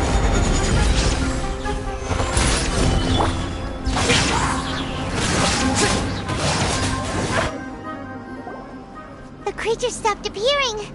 Was that the last of them? What we fought just now was probably the aftermath of the sandstorm. So we should be safe for the time being. Well fought, everyone. No injuries, I hope. Huh? Who are you? Ah, my apologies. I haven't had a chance to greet you yet. I had my hands full taking care of the village's elderly and children. I am the chief of Aru village. Everyone usually calls me Uncle Anpu. Sir, I am also originally from the desert, but I have not been back for some time now. May I ask if such sandstorms are common? I can't say they've always been common, but recently the storms have become increasingly severe and frequent. Besides sandstorms, we also occasionally get earthquakes. According to an investigator who stayed in the village a while ago, these unusual natural phenomena are related to the withering of Irminsul. Another effect effect of Irminsul's withering. So, Irminsul's withering causes withering zones in the forest, and sandstorms and earthquakes here in the desert? Everything in the natural world is inextricably connected to Irminsul. These regional symptoms can indeed be a reflection of Irminsul's present state. Everyone in Aru Village needs to take good care of themselves. Speaking of which, why haven't I seen a single village keeper since I got here? Village keeper? Who are they? Village guards like Candace? Does your curiosity know no bounds? Village Keeper is how Aru Village refers to mad scholars exiled here by the Academia. Most of them are scholars who lost their sanity after a period of training in the Avidia Forest. The Academia believes that their crazed mutterings may have a negative effect on the psyches of other scholars. So, they're forcibly exiled to the desert. Though if you ask me, it's all a boatload of nonsense. Alas, that's exactly what we've been trying to investigate. One by one, the village keepers have been mysteriously disappearing without a trace. But no one in the village has ever seen them leave. If you're planning to stay around the village for the next few days, I'd appreciate it if you could keep an eye out for them. I've had encounters with those people in the past. I'll see what I can do to help. The Matra are the ones responsible for their exile. Now that you're no longer with them, are you trying to alleviate your guilt and atone for your past sins? I'm fascinated by how you think. Mock me if you will, but if you are guilty, I will eliminate you, regardless of my position or identity. Oh, you're the former General Mahamatra. You must be an expert in these kinds of investigations. Thank you for your help. Is it because you're reminded of Hypatia? Oh, these poor scholars. First they lose their sanity, now this! We need to help get them back home, safe and sound. But, is it really a good idea to tag along with Sino? You seem like you really don't trust him. I'll be grateful for the assistance. No doubt you will do a better job than some of my former subordinates. Let's start by finding a spot to share what we know so far.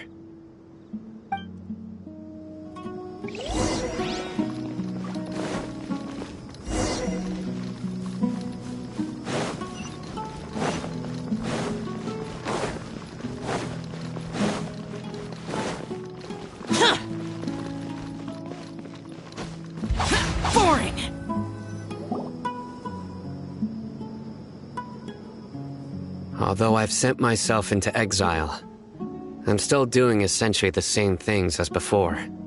Do you still have any questions for me before we start our investigation? One of my former subordinates told me that this title has its origins in a strange incident. The Academia has long exiled mad scholars to Aru Village. A mysterious phenomenon exists here. When mad scholars first arrive, they are as incoherent and deranged as before. But after spending some time here, they invariably begin to calm down. Initially, the people of Aru Village greatly resented having to take in the mad scholars. But a strange incident one night changed that. Aru Village was struck by the strongest earthquake in living memory.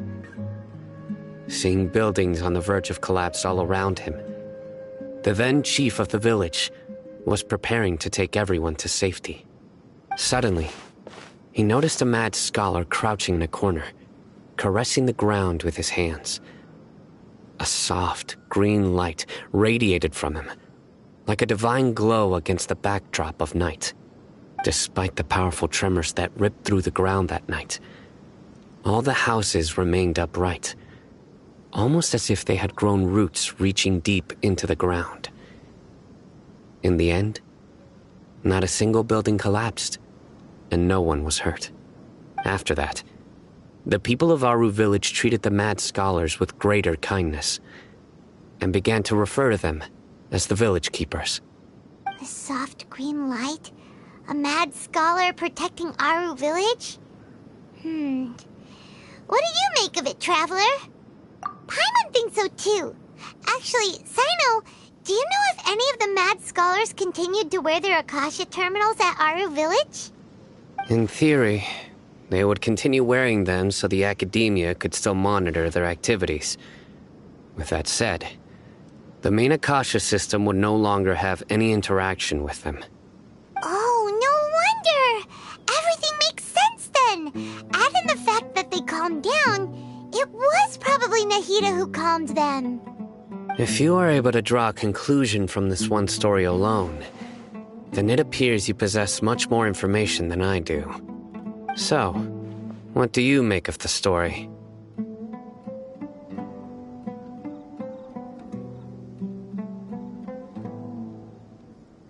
Really?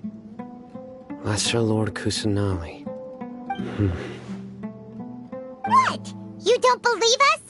Lesser Lord Kusanali was definitely using the Akasha to give her power to the mad scholars! No, it's not so much that I don't believe you. I'm just struck by your reasoning. Lesser Lord Kusanali, the current Dendro Archon.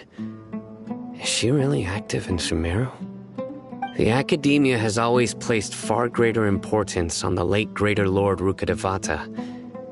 They've more or less ignored Lesser Lord Kusanali, and I've never had any reason to doubt their views. In addition, I've never heard any stories about Lesser Lord Kusanali and her deeds. To me, she might as well have been a god that never existed. No way! Nahida definitely exists! She's a... how should Paimon put it? She's a good Archon who's kind and wise.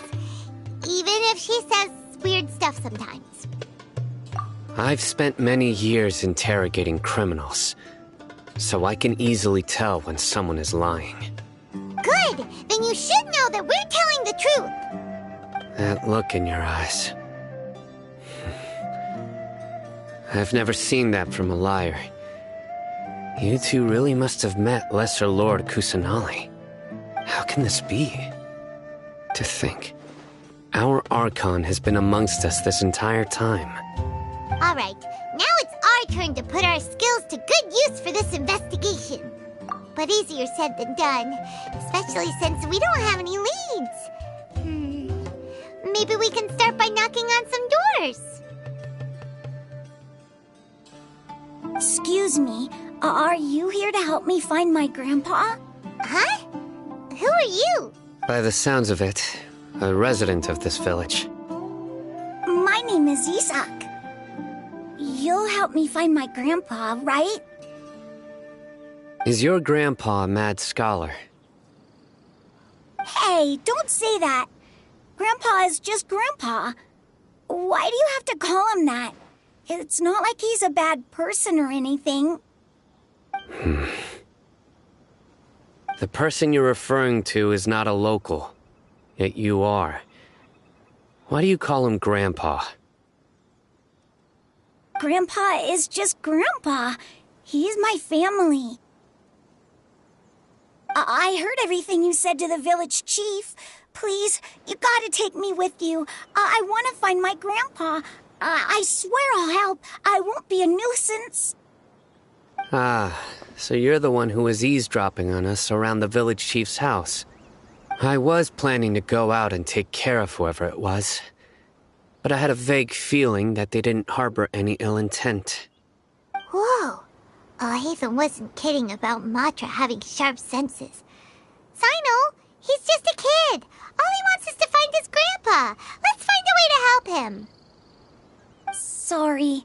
I was only listening in because I wanted to know where Grandpa went. Honest. If you don't believe me, you can ask Miss Candace. All right. But first, let's confirm the facts with Candace.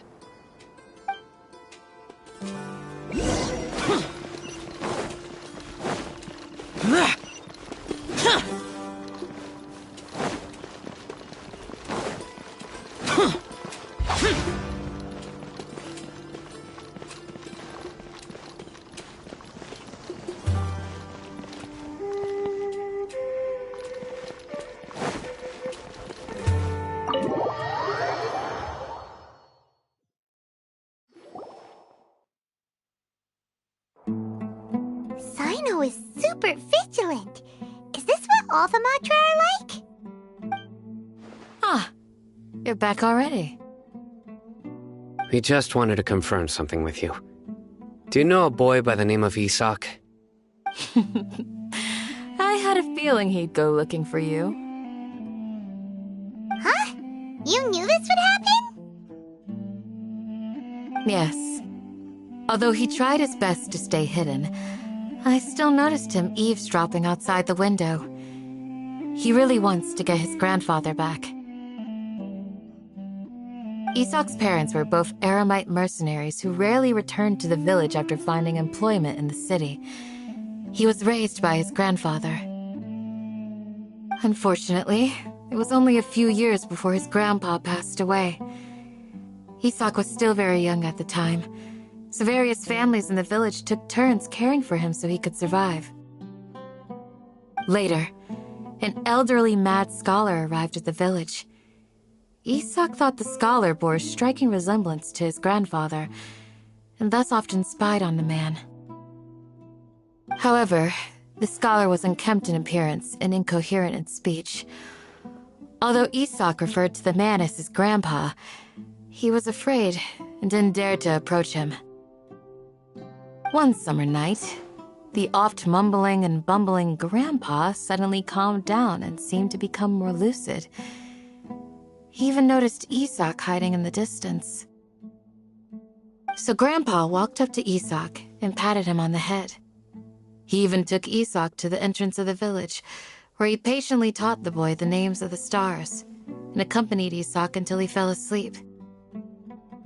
The next morning, Isak woke up and wanted to go find his grandpa again, only to realize his grandpa no longer recognized him. However, even so, Grandpa retained his calm expression. It's said that those who saw the scholar claimed he no longer appeared to be crazy, but appeared to be living in his own world, almost as if he were sleepwalking. Isak was thrilled that his grandpa was able to find peace, and would follow him all the time, asking him things like, "Grandpa, want me to take you somewhere fun?" or, "Grandpa, could you tell me stories about the stars again?" All this somehow just makes Paimon feel really sad. It seems like they both deserve so much better. Perhaps. Nearly everyone who lives in the desert has some form of hardship or regret. But even so, we must still continue on with our lives.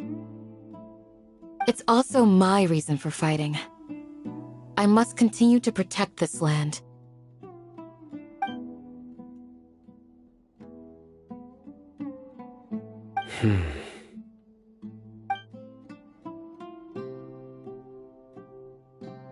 Maybe the people have always had a considerate god watching over them. Huh? What did you say, Cyno? No, nothing. As long as Isak keeps his word and doesn't get in our way, we can take him along. Perhaps you are more compassionate than I gave you credit for. Please accept my thanks on Isak's behalf, Cyno.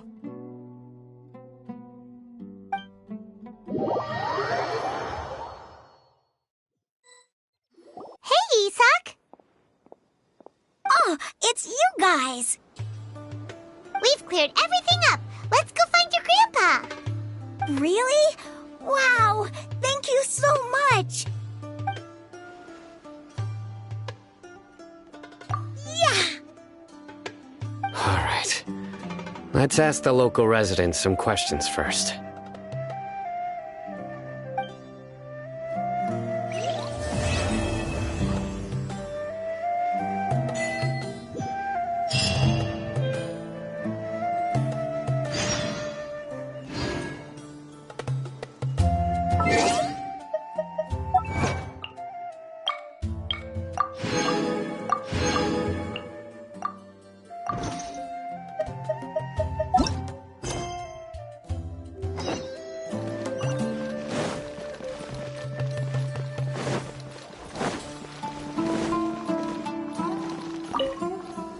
Excuse me, did you happen to see where the missing scholars went?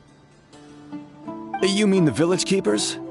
Oh, let me think. When I was eating dinner the other day, I saw one of them by the side of the road, muttering away and eating mushrooms and tree roots. They shouldn't go around eating that kind of stuff. Okay. Did you notice anything else? Anything else? No, I think that's all I have to tell you. Sorry.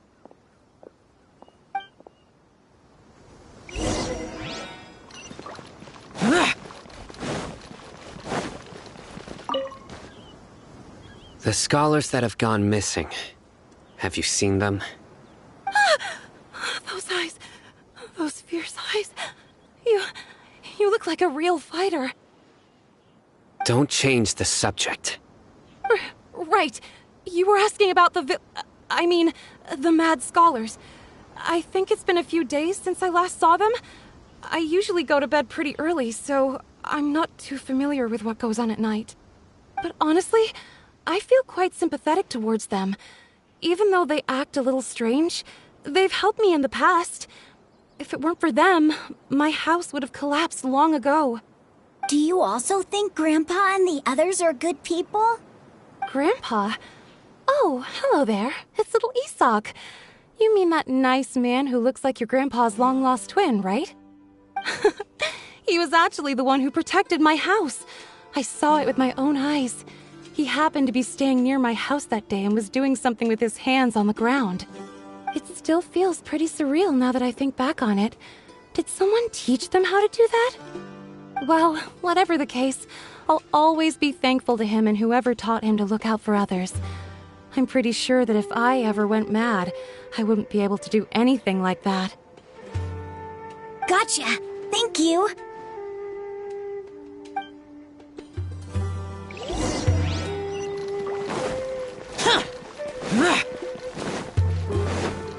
Stay safe. Don't get hurt.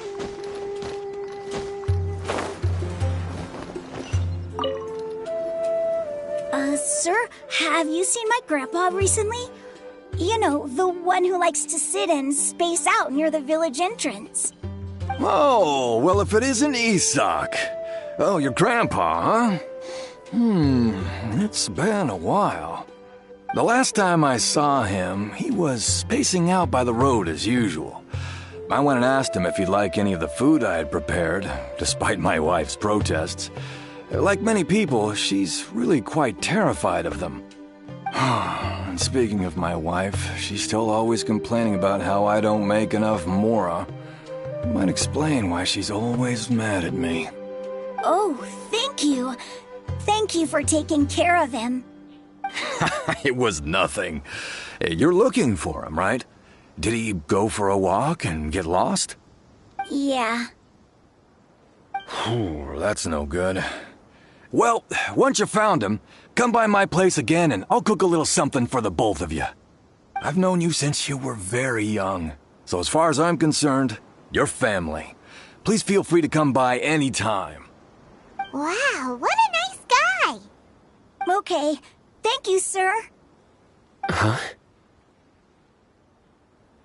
Don't say anything for now. Isak, stay here. Let's head over there. Stay quiet as you move.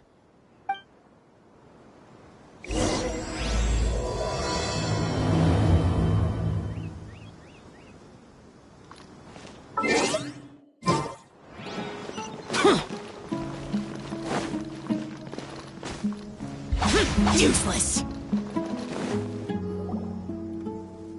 Listen, see if you can make out what they're saying. Have you heard? The mighty King Deshret, the sovereign of our faith, will soon return to this world. Yes, of course I have. King Deshret is the one and only true ruler of this land. I've never believed in any other gods. Still, you say he's coming back, but it sure doesn't feel like life's about to change around here anytime soon. What's your proof? Haven't you noticed? The village has been getting more deranged scholars than ever. Delavar was saying that many people also went insane just before the fall of King Deshret's civilization in ancient times. We don't quite know why, but it seems like there's some sort of connection between insanity and King Deshret. Isn't it a sign of King Deshret's power that all the mad scholars have disappeared? If you ask me, they must have been chosen as the final sacrifice for King Deshret's resurrection. Huh. Now that you say it, that does make some sense. Does this mean our lives are finally going to take a turn for the better? Exactly. Those city folks will get what's coming to them.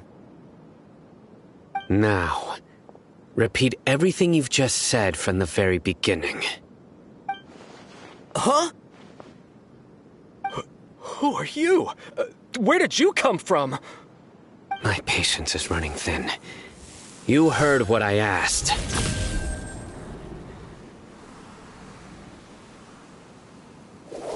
Yeah! Bro, this guy's something else. Just look at his eyes. One wrong move, and he's gonna flay us alive. Let's not get on his bad side, okay? I am no match for this guy. Oh, okay, good sir. What is it you would like to know? Tell me about King Deshret's resurrection. Well, I only know a few things from hearsay. I went for a drink the other day and heard others talking about a rumor that the madmen will disappear and that King Deshret will return to this land. I'm not making this up, I swear! Hey, go on. Keep talking. It's true. It's all true, sir. We desert folk have had more than enough of those people at the academia. They keep sending us all their mad scholars and won't let us have a good life. Would you want to live like this if you were in our place? The radicals were even more thrilled than me when they heard the news. We're all praying for King Deshret's speedy return. Delavar also said that once King Deshret returns to our side, it's only a matter of time before we conquer the land on the other side of the wall. They're all willing to serve under King Deshret and fight for a share of the glory. Is that so? Seems like he still wants to know more. Keep talking. Got it. At first, I told myself it was just the drink talking, but then all the mad scholars vanished without a trace, just as the rumors said. Please don't beat me up just for mentioning these rumors. If I'm guilty, then everyone else around here is also guilty. I'm just saying what the others said. The people here really like King Deshret, but dislike the Dendro Archon. Where is this radical person you talked about? I haven't run into him over the past few days, so he probably hasn't been around the village. What about you, man? Have you seen him at all? No, not at all. We wouldn't dare lie to you. He's really not here right now. Sounds like you're not too close with the radicals. No, of course not. All we know are their names. I have many ways to stop you from talking. And many others to stop you from sending warning messages. So you'd best just stay home and hope I don't hear of you trying to contact anybody. Don't do anything until I've gotten to the bottom of this. Try something foolish, and even Candace won't be able to protect you. Yes, got it. We'll do just as you say. That scared Paimon half to death. Sino is pretty terrifying. He didn't try to reassure us at all. It's like he's used to hearing that. Oh, Paimon bets lots of people have told him that before. I heard that. Sorry. It's part of being a Matra. The rumor we heard just now seems like a strong lead. But we need to check a few more places. Very well. Isak! I'm here. Where's your grandpa's house? Well, I can take you there. Just follow me.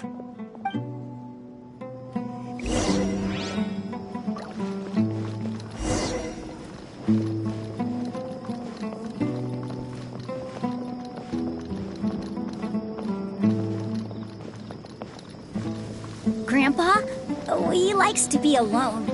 Sometimes he stares at the sky in a daze, and other times he just pokes at the ground with his fingers. Every now and then, he yells out at the top of his lungs, so a lot of people are really scared of him. but he's a good person, really. I know he is. I swear, he's just like my real grandpa.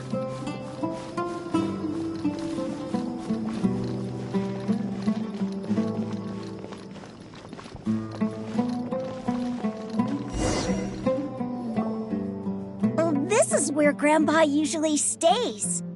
There sure isn't much here.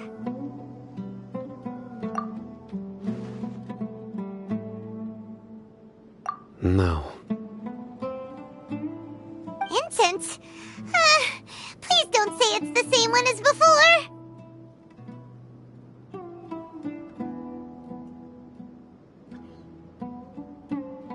But are you okay?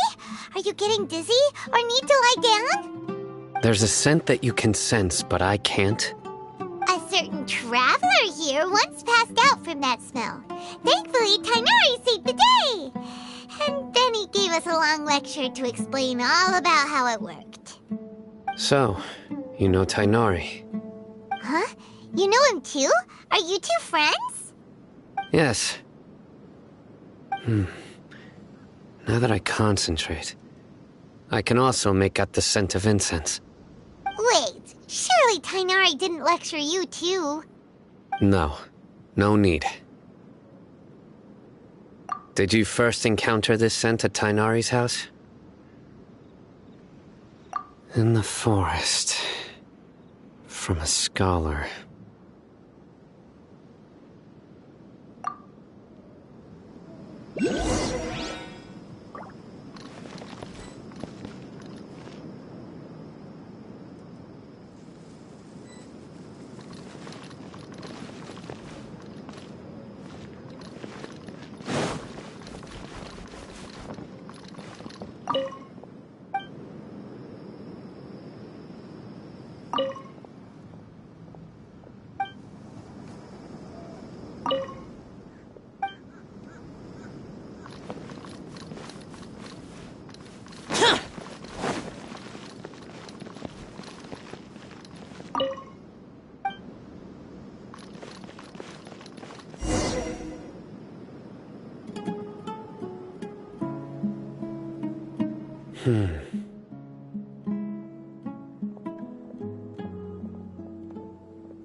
What are you looking for, Sino? Here it is.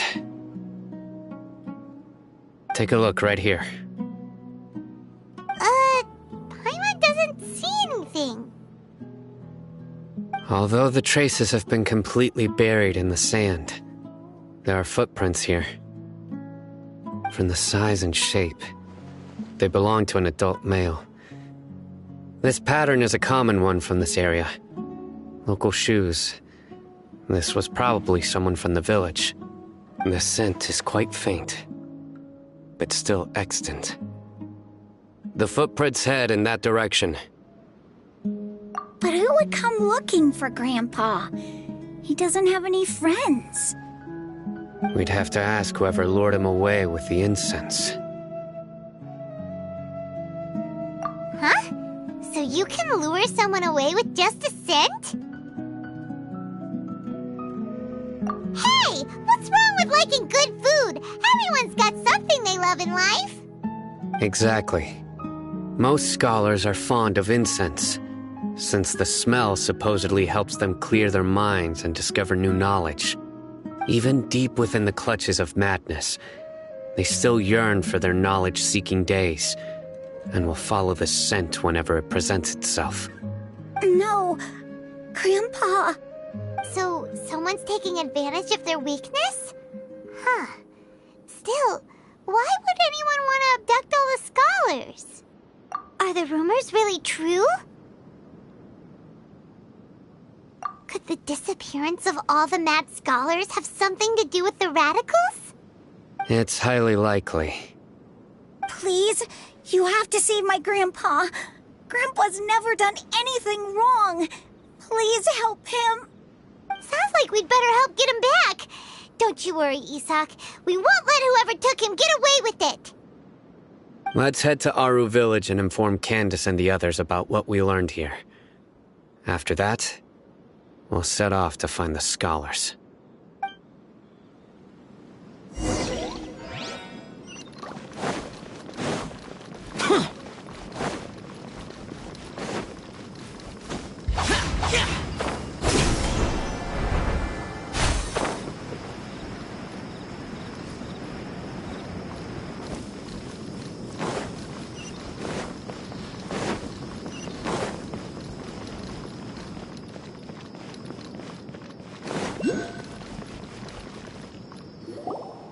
Right. The darker fabric definitely looks a lot better. That'd be my choice, too. We're back, Candace! We've got a lot to tell you. Ah, welcome back. Sounds like everyone's friends already. Oh, Dia's here too! You bet. So, everything goes smoothly? Reasonably. Alhaitham didn't go with you? We haven't seen him at all. Huh. I saw him around the village entrance earlier and figured he was investigating with you. I guess he must have gone off on his own. Did you find out anything useful?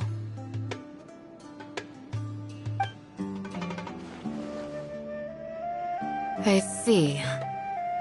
So someone used a kind of incense to lead the exiled scholars away from the village.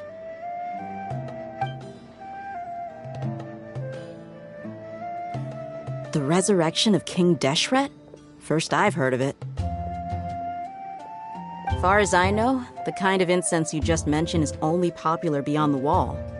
Scholars are fond of it, but as you can see, there aren't many scholars still studying around these parts. No seller would be able to make a profit here. Not to mention, making incense is a labor-intensive process. You won't see anybody in the desert with the patience to make or sell something that requires that kind of effort. It seems someone from beyond the wall must have been supporting this. Makes sense. So what should we do then? Do we go back to the academia and search for leads there? If it was any other day, that would be your next logical step. But today, you've got me on your team, so you get an extra tip. Didn't you say that the villager got his news from the tavern? Well, I also like to drink at the tavern, so I know a thing or two about these radicals he mentioned. If Paimon remembers correctly, the leader of the radicals is some guy called Delavar. Ah, yeah. Delavar, the scar-riddled bandit, Engur, the wide-eyed butcher, and Jabari, the duck-tailed bearded crook. The whole lot of them are known around these parts.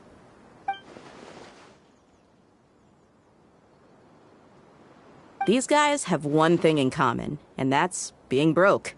The rougher life gets, the more they want to believe in King Deshret. Way they see it, King Deshret's resurrection is their only chance at overthrowing the academia. Throwing all of Sumeru into chaos is the only way to change the way of life here in the desert. Anyway, that's my guess why they've chosen to become radicals.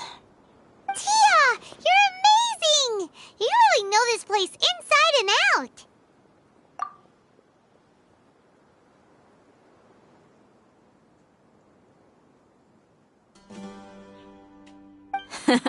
No merc can afford to slack off on gathering intelligence. Every more I've spent in the tavern has been a valuable investment. Let's head out. Now hold on, you're staying right here, Sino. Why? Aru Village is not a big place. Outsiders stand out here like a sore thumb. I'd bet word about you has already gotten out. The desert is unforgiving, so the way of life here is also a lot tougher than on the outside of the wall. You survive on making connections out here. Compared to you, mercs like me are just third-rate amateurs. I've got no actual fighting skills to speak of. But that also makes it a whole lot easier for me to gain the locals' trust.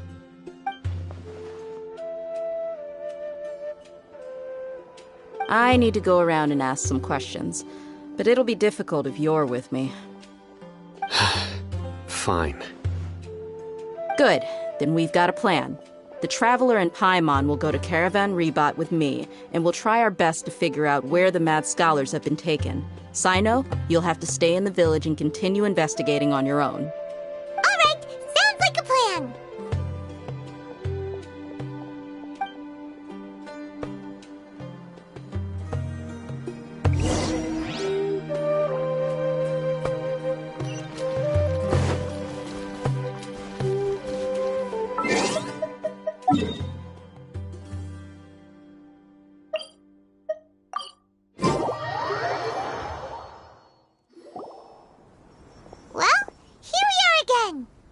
Sounds like you're starting to get familiar with the area. Everyone's amazed every time we see the wall of Samiel. How can a wall this tall even exist? It's almost unreal. I know what you mean. I had the same question every time I walked this way when I was a kid. Also, why is this high wall here? And can a wall really block sandstorms? It was only after I grew up that I realized the wall of Samiel isn't just there to keep out the sandstorms. It serves a more important purpose, keeping out people like us. Sumeru is run by wise and mighty sages. To them, us desert dwellers are nothing but tools that can be used and discarded at their whim. We're cheap labor, like livestock, but easier to control. Nothing more. Even if a child from the desert got the chance to obtain an Akasha terminal, almost all their requests for knowledge would be denied. The academia believes we're underserving. Geniuses like Sataria are 1 in a million. The other children never get a single chance to try and rewrite their fate, even though the academia knows very well that we're humans, just as they are. That's terrible.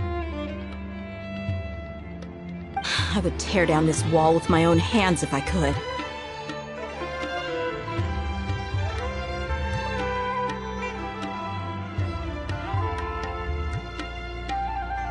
Hey, Dia.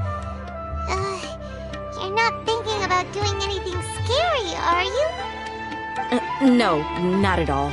This place just gets me thinking, that's all. Besides, we're here to procure information, aren't we? Yep, we gotta catch those... Shh. Caravan Rebot is crawling with people, so be careful what you say. We don't want anyone to find out what we're here for. Our mission started the moment we arrived here. Let's go check out the tavern. Maybe we'll find someone I know.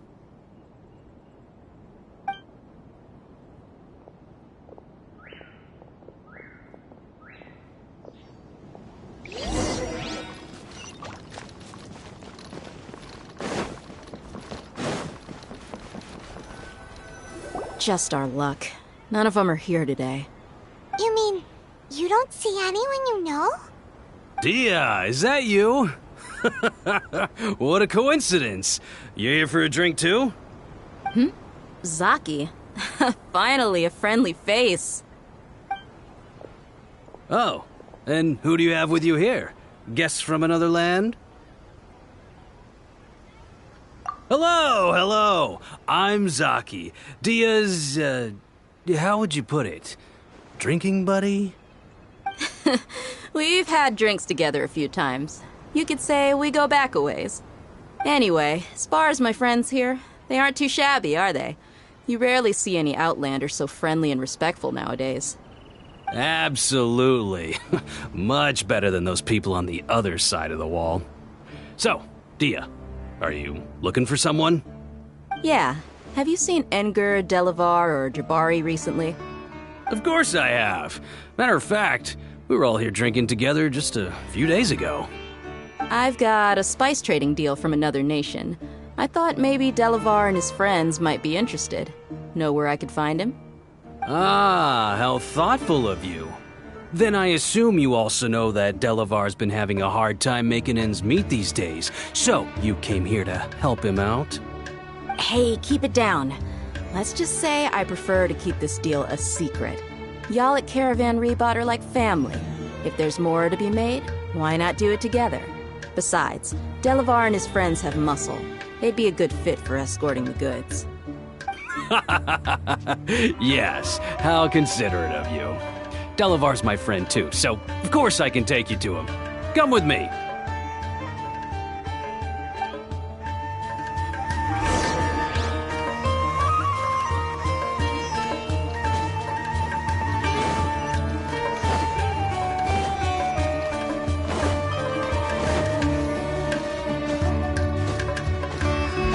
Useless.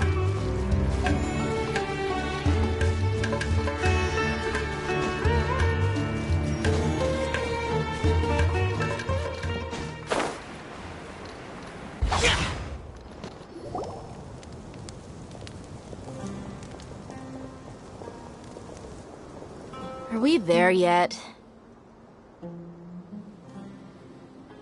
Yep, this is the place. This place is practically deserted. What are they doing in a place like this?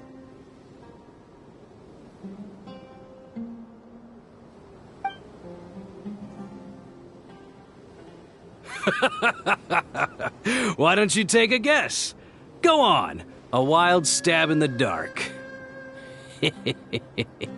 You're like lambs to the slaughter. Oh no! It's an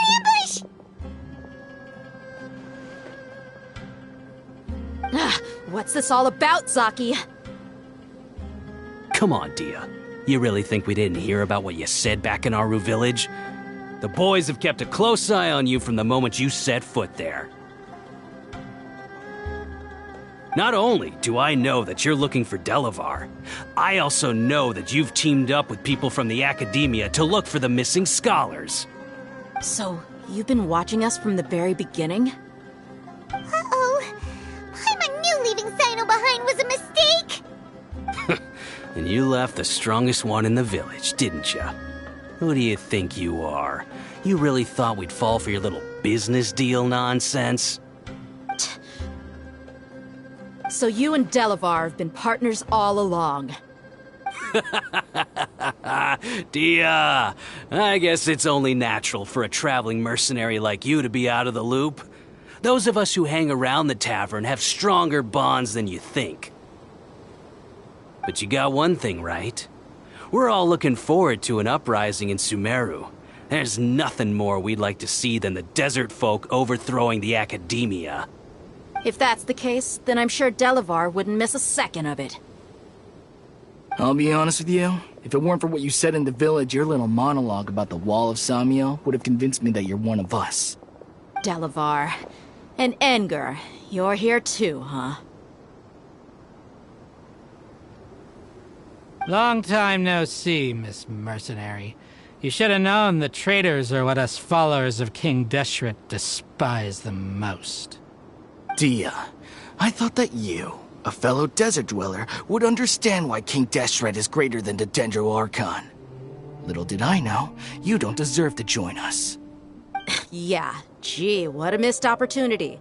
Adopting radical views and kidnapping innocent scholars, all because of some baseless rumors. Anything else I'm missing out on? See? There you have it. Mercenaries are just a bunch of faithless scum with only one thing on their minds. Mora. Pathetic. You're all like a pack of street rats. You're not wrong. Mercenaries are driven by Mora, and my faith lies with whoever's paying me. As long as there's a profit to be made, anyone can become my friend. Enough talking! Get him!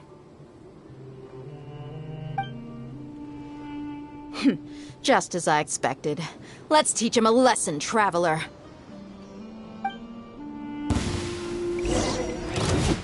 There is no escape! Stabilize! Torn to oblivion!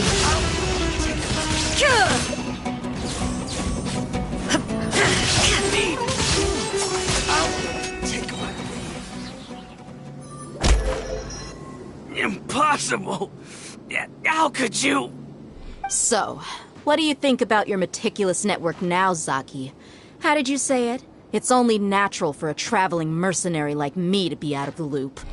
I'm guessing your informant told you that I'm just an incompetent merc with no real fighting skills, correct? I mean, that is what I said after all.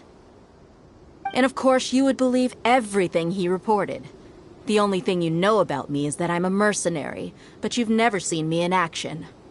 Even though you heard we went to handle monsters together, you believed that Candace was the only one doing all the real fighting. That so-called Flame Mane is just a fraud. She admitted it herself. She just uses her connections to gain the trust of others. That's what you thought, right? Ugh. You lied in the village because you figured that we'd have people watching you. And you were stupid enough to fall for it. I figured as much the first time we drank together. You all thought you were so smart. Pathetic. Okay, that should be all of them. you've been planning this since we were in Aru Village? No task can be done without preparation. I just happened to notice a couple suspicious-looking people while you were out investigating. Oh, but instead of catching them right away, you let them report back. Those two who were snooping around were just a couple small fries. If we want to get the real catch, we have to be patient and give it some time. Oh, you mean the funny name she mentioned back in Uncle Ampu's house? The wide-eyed butcher, scar-riddled bandit, Paimon can't remember them all. That's just a bunch of drunk talk. Edgar and Delavar like to talk themselves up when they're drinking.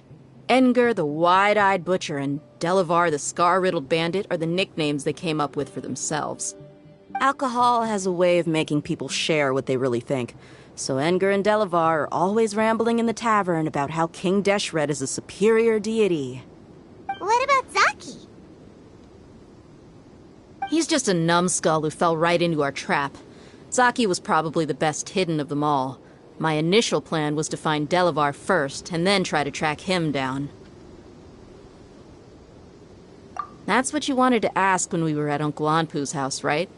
Jabari is one of the villagers you talked to. You know, the one who wanted to treat Isak and his grandpa to some food. Wait, so he's a radical too? No, he isn't. I just needed to tack on a random villager name to make the eavesdropper think that I was making some wild guesses based on my impressions. Wow, what a genius idea! Well, that's an expert mercenary for you. Ah, you're too kind. It was straight from the usual playbook, if I'm honest. So, that thing you were saying before, is it really true? About what? About how mercenaries only care about Mora, and that anyone's a friend as long as there's a profit. Does that bother you? What makes you so sure? Dia, do you dislike the Dendro Archon like the other desert folk? You two are pretty sharp. No, I don't have anything against the Dendro Archon. I've heard a lot of nice things about the Lesser Lord from Dunyarzad. I can understand her devotion and gratitude. Dunyarzad's just an ordinary person. There's no way a god would be so involved in the lives of everyday people, unless they were truly compassionate. I've begun to realize that the sages are behind everything that's happened recently. The radicals' blind belief in King Deshret, making the Dendro Archon out to be an enemy. It's all the academia's trickery. But I see through it all. And unlike them, I can never be hostile towards anyone who's never done anything wrong. Dia. Anyway, looks like we're done with business here. Traveler, lend me a hand. Let's tie him up and bring him to the village.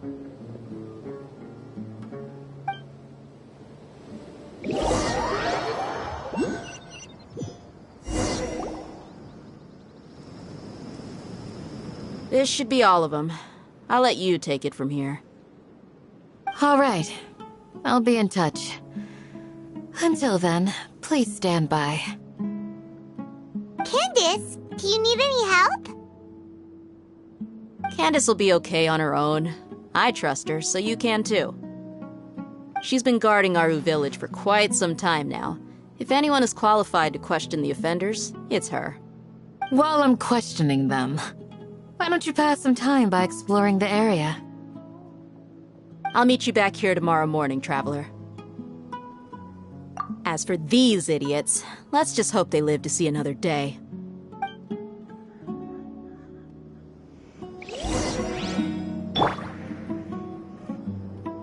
You heard the question. Now answer me.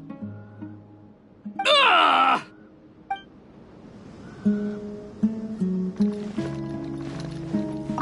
Candace is an expert at dealing with people like this. All we have to do is wait for her word.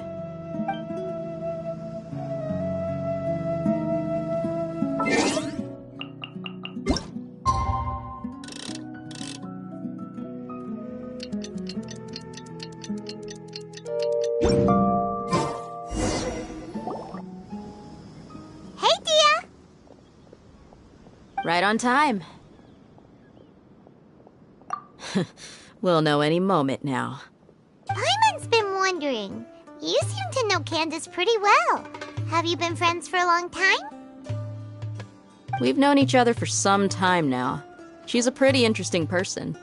Even though she's an extremely strong warrior, she never misuses her powers against others. Oh, Paimon knows what you mean. Like a lot of martial artists say, never take the fight outside the ring. Yep, I guess you can put it that way. It takes strong convictions to be as dedicated as she is, and shoulder that kind of responsibility. Us mercs, on the other hand, we pretty much live from one day to the next. Well, Paimon thinks you're great too. Really? Thanks for that.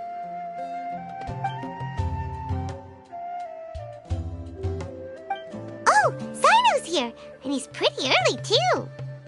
Yes, I was here yesterday to help out a little. To help out? By doing what? Sharing some interrogation techniques. You mean you taught Candace some more persuasive methods? Right. Come on in, everyone. Come on, let's go inside.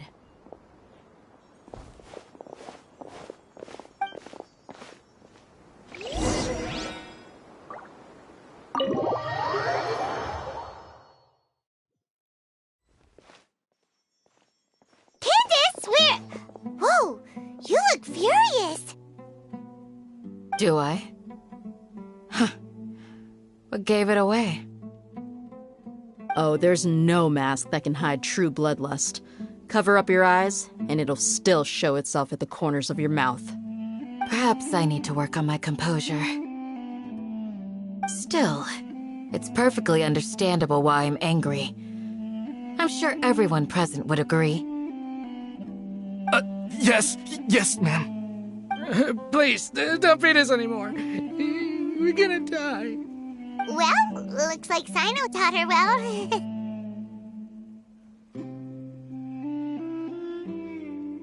You fear death yourselves, yet you do not hesitate to place the lives of others at risk. The absurdity is mind-boggling. The ones you call mad scholars are known to us as the Village Keepers. They are vital members of our community, and some even count them as family. You come here, to my village, and you treat my people as nothing more than stepping stones towards your goal. Tell me, what would you do to you in my position? Mercy! Please have mercy! You've made your bed. We may all be desert dwellers, but there's one thing that I understand better than you. The resurrection of King Deshret will only result in war. And war serves no one. The people of Aru Village care little about which god is in power. Life may be tough and tiring, but we wish to preserve our way of life. A war would only cause us to lose all that we have. And that is not a responsibility that you can afford to shoulder. We understand. We're sorry. I'll tell you everything I know. Please, just let us go. I'm listening. You might not believe this, but it wasn't us who came up with this idea. Someone was spreading rumors in the tavern. That's how we ended up hearing about King Deshret's resurrection. Some mystery man told us that mad scholars will make the perfect sacrifice to usher in King Deshret's resurrection. They give their lives, and we can get anything we wish for. They're called Village Keepers. Slip up again, and you'll regret it. Yes, sorry. It was all that mystery man's doing. He told us to spread the word about King Deshret's resurrection, and talked us into helping him. In return, he said he'll help facilitate the resurrection process. I'm not sure. That's one. Huh? One what? Strike. You get a total of 3. Then, you die by my hand. Wait, I'm telling the truth. We don't know anything. It was all him. too. He got us to lure them out of their houses in the night with some kind of incense. We take them to a junction outside the village. Then the mystery guy takes them from there. You gotta believe me, please. I'm telling the truth, I swear. Just ask them if you don't believe me. That was indeed the truth. Traveler, go on.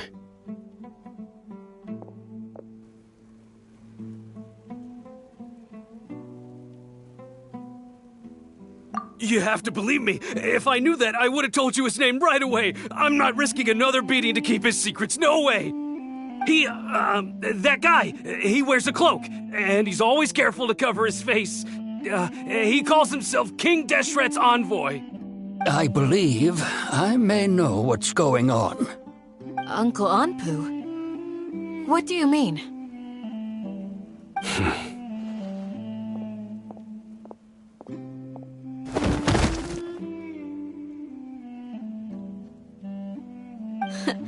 Smooth. Okay, speak. If my suspicions are correct, this mystery man they speak of could be from the Academia. Some time ago, people from the Academia attempted to take the village keepers away. I refused, insisting that they are part of our community. It strikes me now that this secretive character shares the same goal they had. Which means it's highly likely that the Academia was purposely spreading a false rumor to trick the radicals into delivering the village keepers right into their hands. They were the ones who brought them here to begin with. Now they're trying to take them back? We aren't gonna let that happen. Not the Academia again.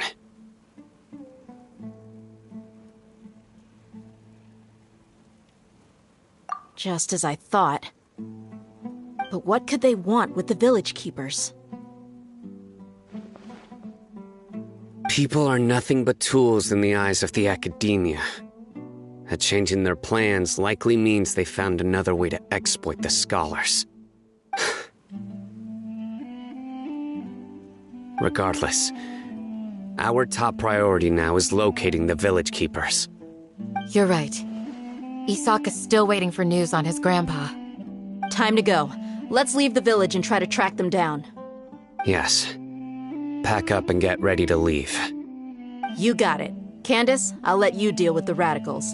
Leave everything outside the village to us. All right. Let's meet back here once everyone's ready.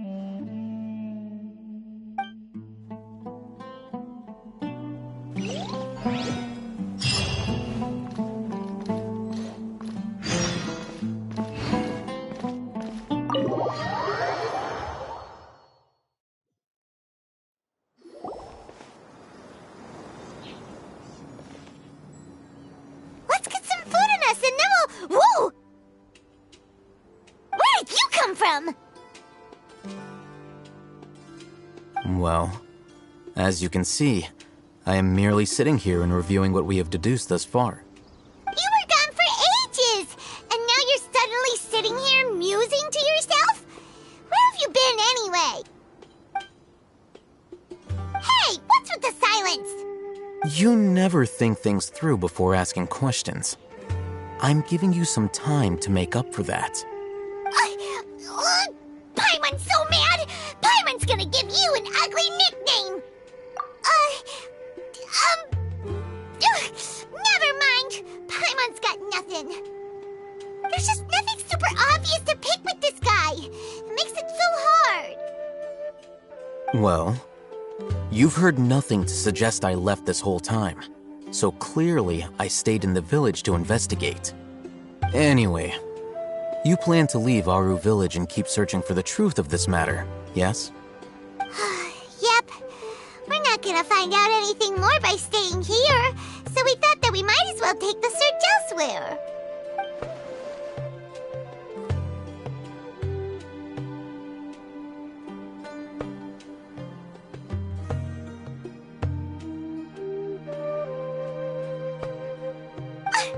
Enough with the silent treatment! No. I'm just surprised that you decided to team up with him. All Hatham. You haven't helped us out at all ever since we arrived at Aru Village. Bold of you to question our choices. Yeah, you're all talk. While you were investigating, I had my own work to do, which I've now finished.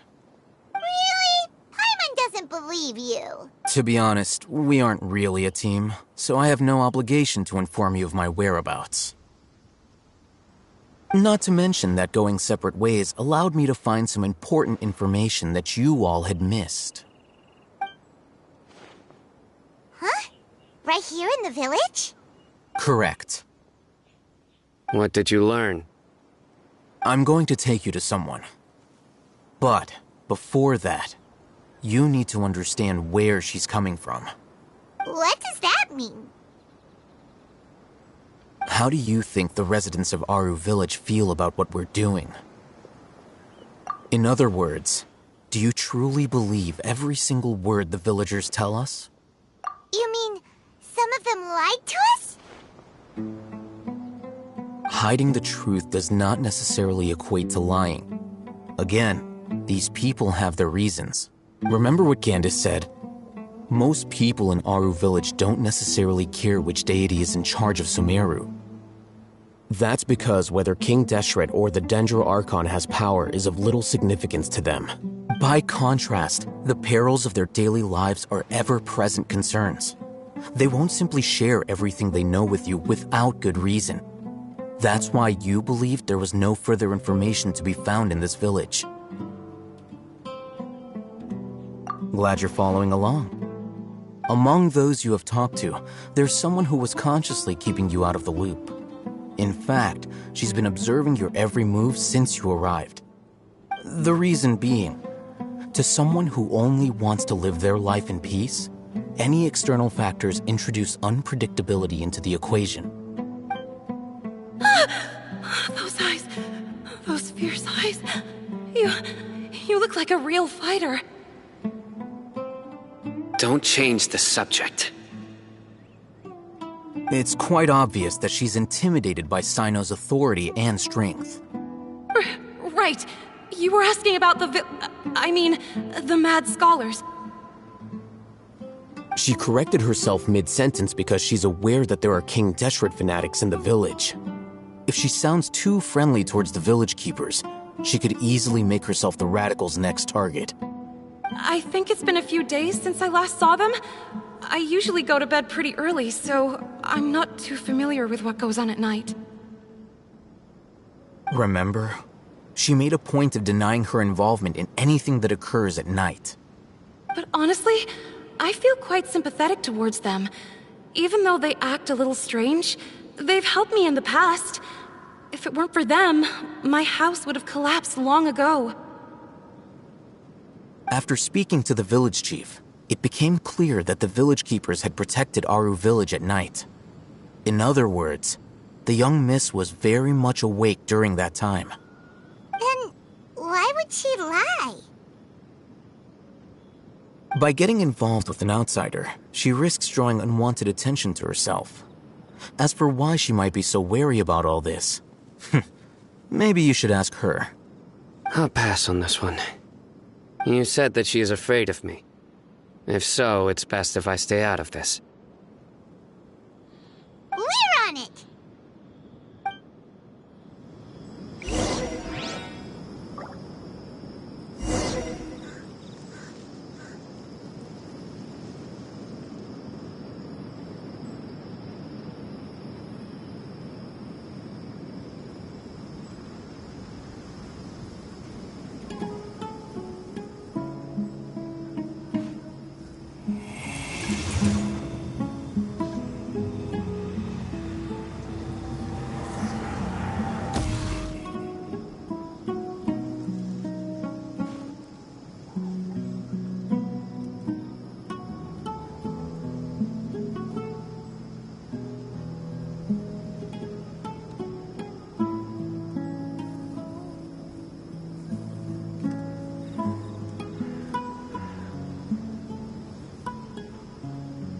Reduced to just standing around. How absurd.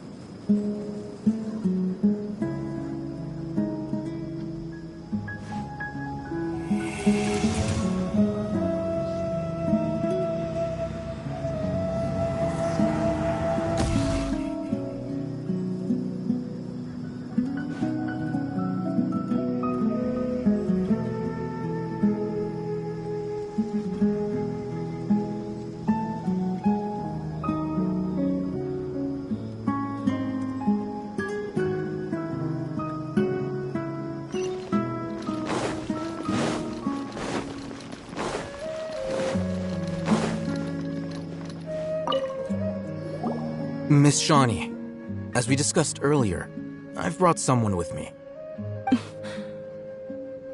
Mr. Alhaitham, I'm aware of where you stand, but how can I make sure that your friends think the same as you? Huh? What do you mean? We need to clarify our stance or something? Go ahead and talk to her. You'll get the answers you want. Go on. Earn her trust.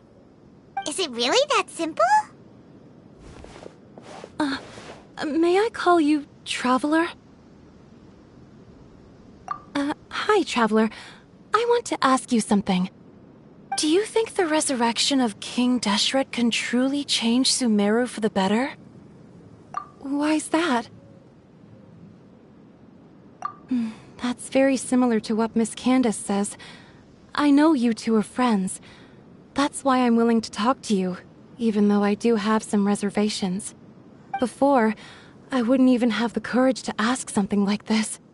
Traveler, do you believe our lives will get better?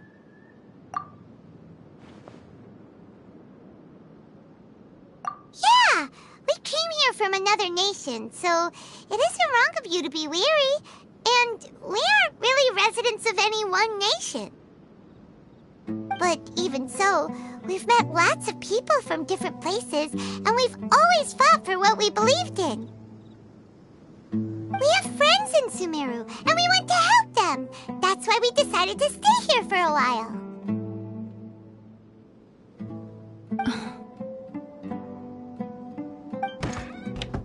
I want to trust you. My apologies for posing my questions like that. To be honest, I didn't expect you to come back for more information. Alhaitham told us you have your reasons. It's okay. We understand. The fact is that only one side of my family is desert folk. I don't really fit in anywhere in Sumeru. Some believe in the Dendro Archon, while others believe in King Deshret. I don't belong to either side, and neither side would want me. Speaking of which, the radicals mentioned that they despise traitors. Do they just think that anyone who's different from them is a traitor? Yeah. Some people can be so narrow-minded when it comes to bloodline and beliefs. It makes no difference what I say or how I behave. I'll always be suspected of having ulterior motives. Slowly, I just stopped talking to people. I pretended not to hear or see anything. All I want is to live my life in peace. And then it happened. The village keepers who had helped me disappeared with no explanation, and I didn't dare breathe a word about it to anyone. Until now. You can tell them. I'm sure he'll keep your secret. All right. I'll tell you what I told Alhaitham. I actually have a sharper sense of hearing than most. Sometimes, I hear strange crying sounds in the night. There are ghosts? Perhaps. I'm not sure. It's faint, but it's definitely the sound of crying. It comes from far away in the distance, and always carries very raw emotion. It used to be louder and more frequent, but ever since you arrived in the village, it doesn't seem to happen as often, and when it does, it's much quieter. I have to focus really hard to make it out. I confirmed this with the guards on night duty. They also have someone with a good ear, and he's heard similar sounds at night. But, because we're in the middle of a desert, he would rather believe that they are the cries of beasts than ghosts. There's really nothing around these parts, except for an old hospital not far from the village. I think they used to use it for treating Elazar, but it's been abandoned for years. Yeah, let's go!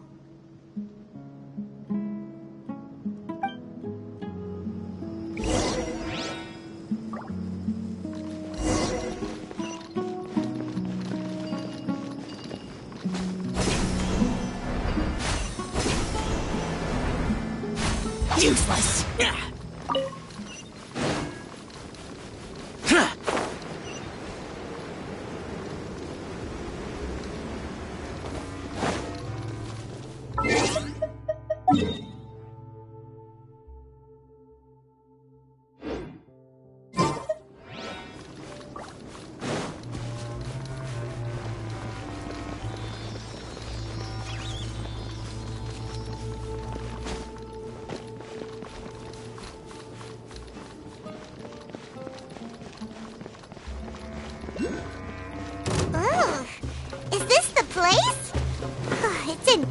unusual shape. Ah! Monsters! Watch out!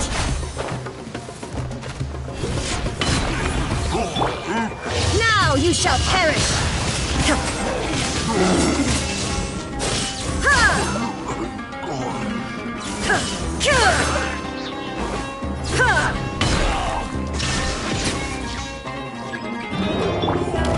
Gather! I will have orders! Disappear! Here! Worthless! Here! They were easier to deal with than Paimon had expected. Super strong bandits? Or monsters taller than buildings dropping out of the sky? Or, something like that. He looks super serious. We gotta stay on our A game too. This is the one.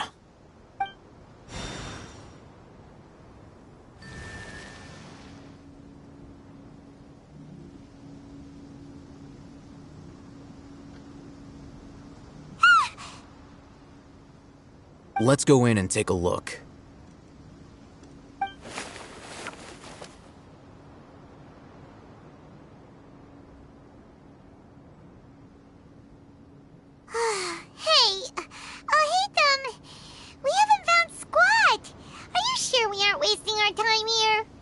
Patience. Shawnee says she only hears the crying at night. We have time to burn. Until then,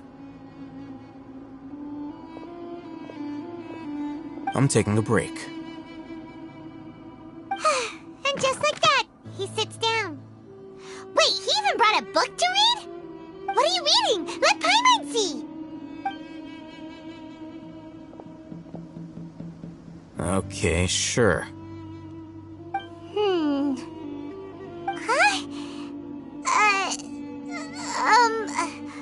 The natural position, which is the positional propensity of an entity in natural motion in contrast with an object in forced motion?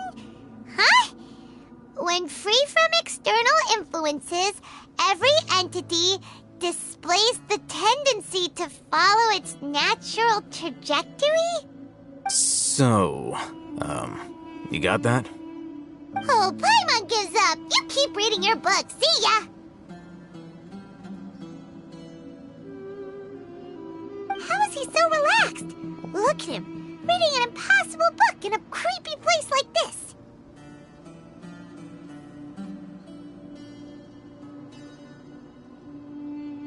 Hey, what good is that gonna do for you? You're acting like one of those annoying grown-ups who go around nagging people to focus on their studies. Hey, what gives? Shouldn't you be the one providing for Paimon? Oh, right. Okay, then.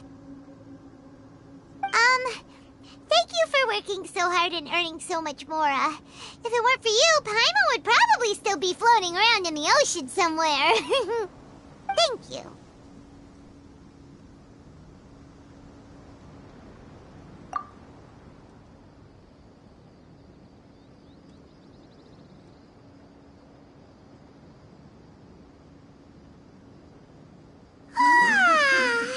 Paimon's getting so sleepy. Huh? What was that sound? There it is. It's coming from that direction. Is the sound coming from here? Huh. Paimon's not seeing anything.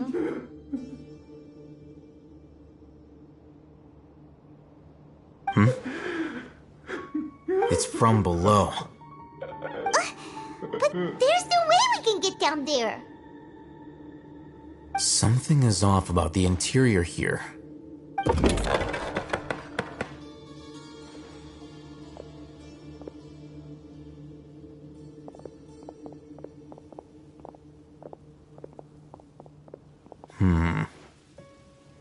As I thought, there's a hidden structure.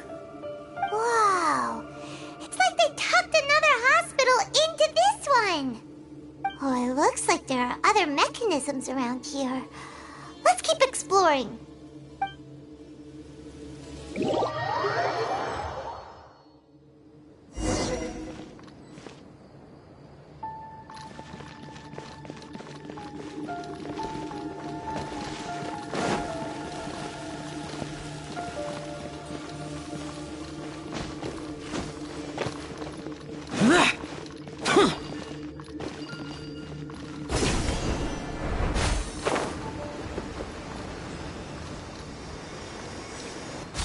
Useless.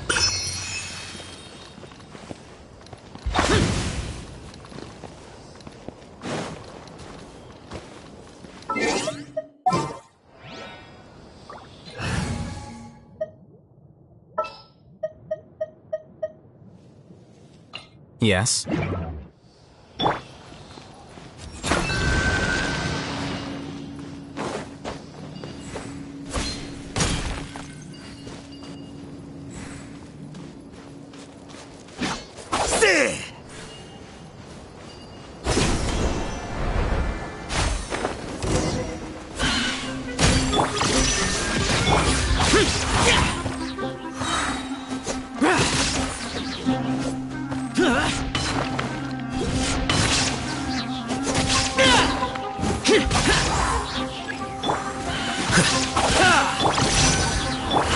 Inazuma shines eternal!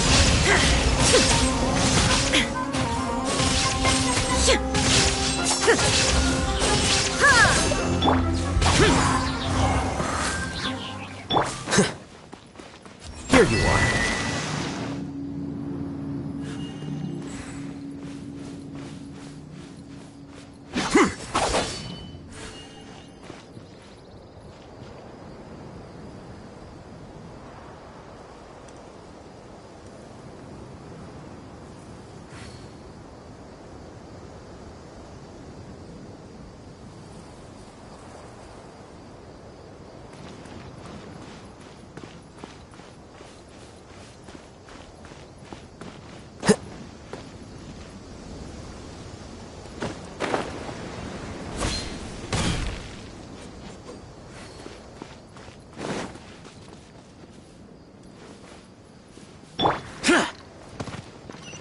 Following orders. Useless.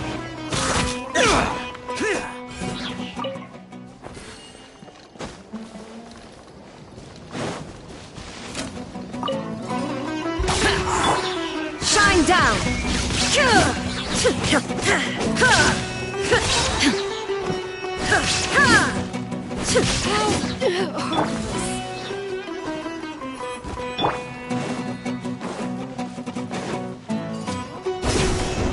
Law of the jungle. The process of elimination.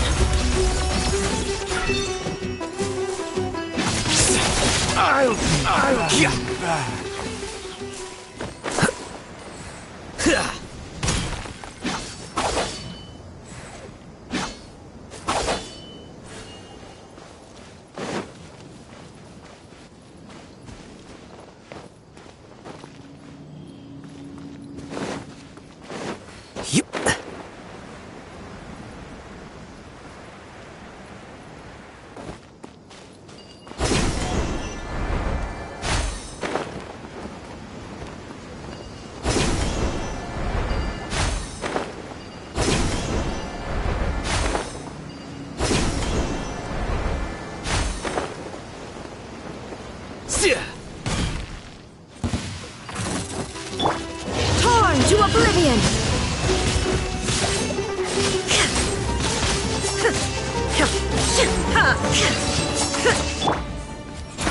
Curses. There's sand in my shoes.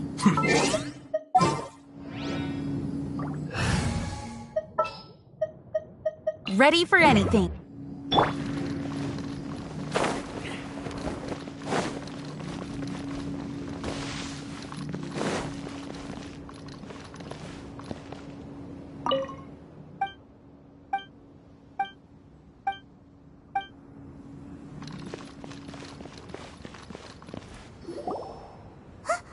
Look! There's someone over there! Good idea.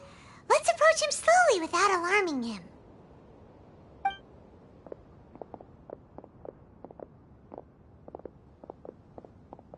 Wait.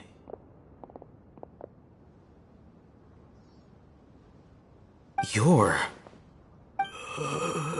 He can't speak, and his eyes are unfocused. But he looks too young to be anyone's grandfather. Also, why is he the only one here? Didn't expect to see him here. You know him? He's Razak, a senior of mine at the Academia. He's a scholar too? Is he the kind that holes up in a forest and mumbles stuff about training? No. And that's the problem. Razak was never involved in any of those things. He never trained in the forest, let alone reach Satyavada life. Leaving that question aside for the moment, him being here alone means that we might be too late. Looks like they've already taken everyone away. For whatever reason, they left Razak here. Perhaps they simply didn't have time to come back for him. There are drag marks on the ground. They're clearer by the doorway. Someone was forcefully drawing a cart that was loaded with something heavy. Loaded with people? That is one possibility. It looks like they were in a hurry, as if they were afraid of being caught. In their haste, they failed to notice Razak hiding in a corner. The symptoms are identical. Looks like we found living proof. Huh? Why do you say that? Allow me to jog your memory. Recall your time at Port Ormos. Don't you think his symptoms look familiar?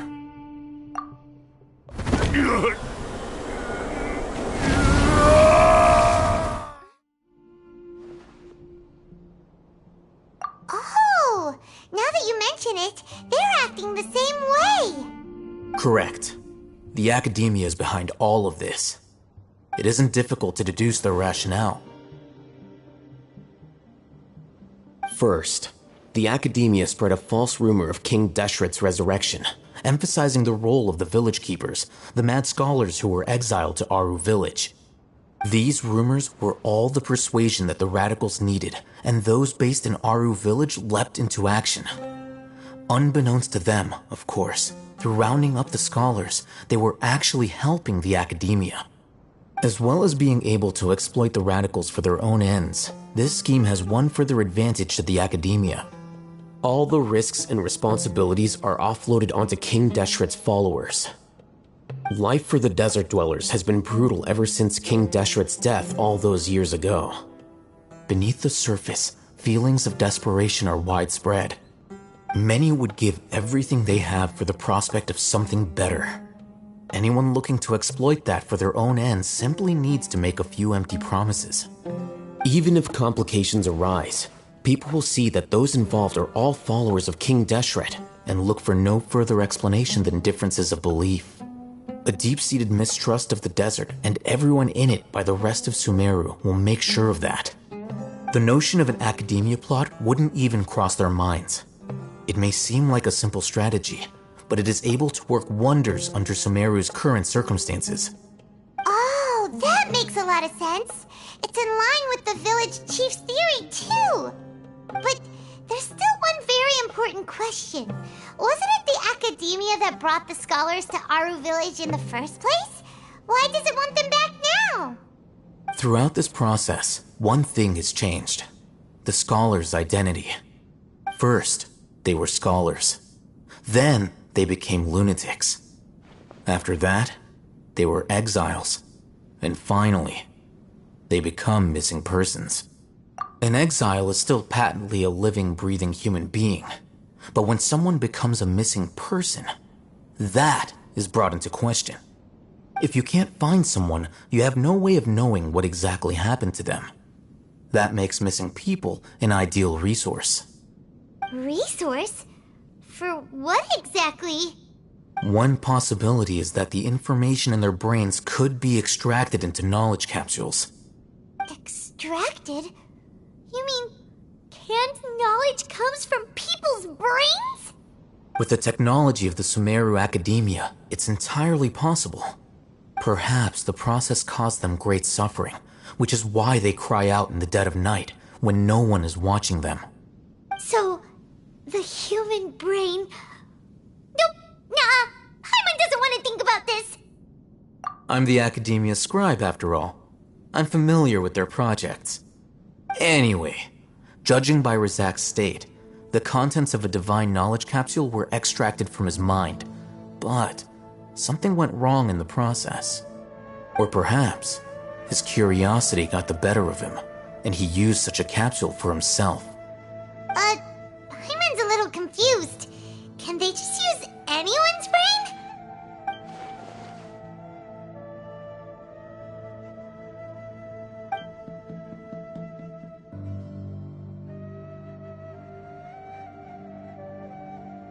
The look on your face tells me you've realized the answer.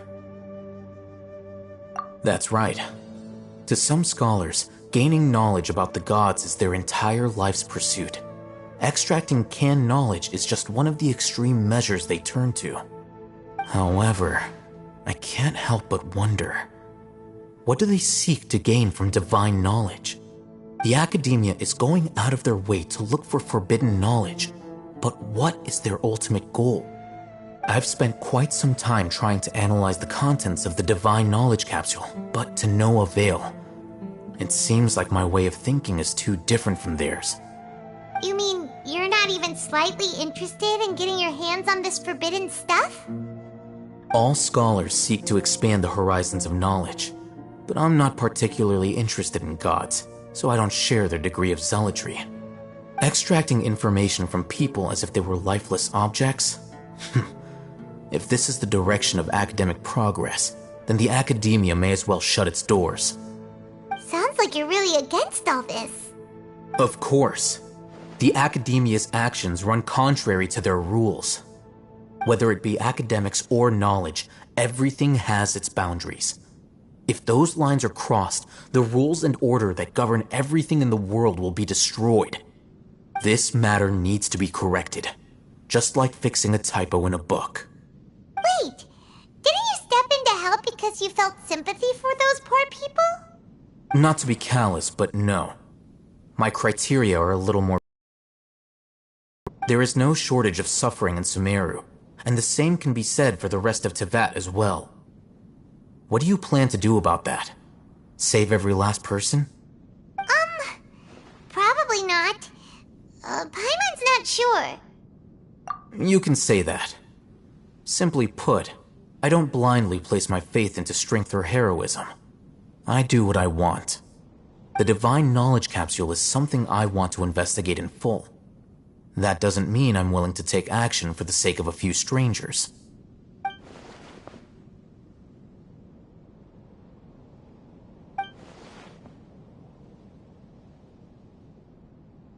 Paimon's been wanting to say this for a while. There are a lot of bad guys in the Academia, but you're not one of them. You're their weirdo. You're probably right. Though I must say, I quite enjoy this feeling of being the odd one out. Uniqueness is also an asset, is it not? Wow, that's a great way to think about it. Paimon's really impressed. If only Miss Shani had a similar mindset, her life would definitely be a lot easier. I'm just a more likable person than her in general. There's nothing more to it than that.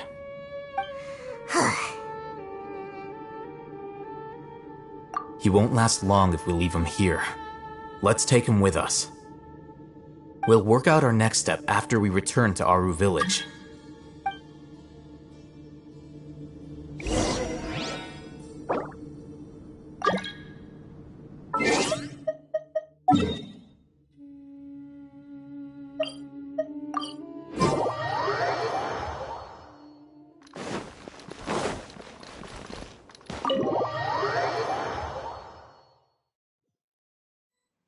We're back!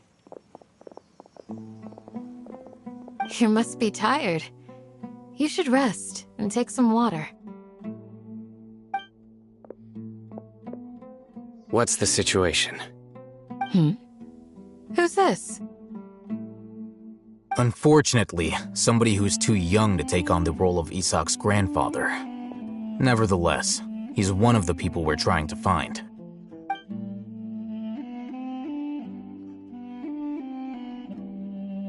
So, at one point in time, the abandoned Elazar Hospital served as the Academia's site for extracting divine cant knowledge. Yep, pretty much. Their plan must have been implemented at some point before we arrived at Aru Village, since divine cant knowledge has been in circulation for a while now. Yet, they fled once we were headed to the village, almost as if they knew we were on their trail. Why is that? Yeah, why is that? We may have a mole in our midst. One of us could be secretly revealing our whereabouts to the Academia. Huh? Are our friendships that shallow? Looks like none of you have realized wherein lies the issue. Sino, you're the reason why they can predict our movements. Wait, what's that supposed to mean? Choose your next words very carefully. It is simply a logical inference. I have my reasons. So what you're saying is, Sino's the mole. Interesting. And here I thought you were the most suspicious one, Al-Haytham, since you were always acting alone. I know. You have a point, but I realized something as we were returning from the hospital. Sino isn't like any of us. What are you trying to say? Do you still remember who you are, General Mahamatra? As a Matra, you are no doubt privy to certain kinds of information. Before you can take action against someone, you are required to have all the facts available, including the less than savory details. Simply put, the Academia has traditionally allowed you access to a wealth of sensitive information. Knowing their modus operandi, wouldn't you expect them to take precautions against you? If you want to raise a vicious wolf, you need to make sure that you can avoid its bite. The Academia is monitoring me? It's not that simple.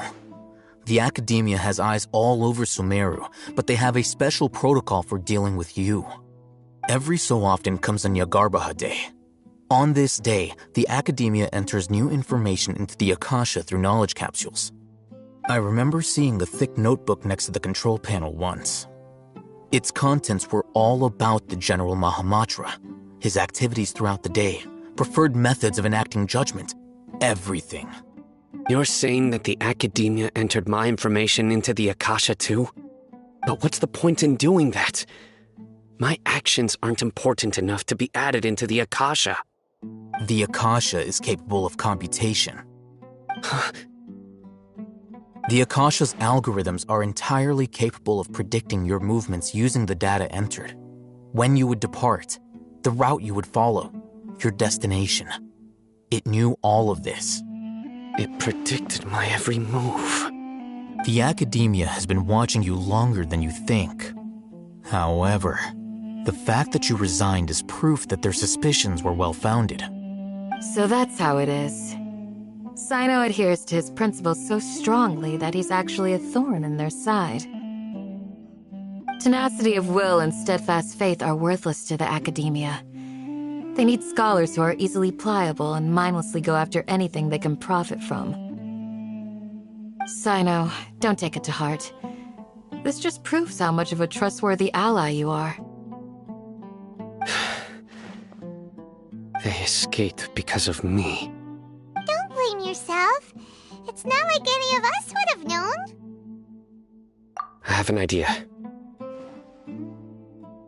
If they predicted my movements, then I might be able to guess where they went. Whoa, you bounced back fast.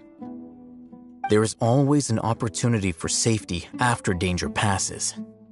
Oh, so that's how it is! Paimon gets it now! If the Academia is trying to avoid Sino, then the safest place would be... Yep, that's right! They'll want to proceed in the direction opposite of where I'm going.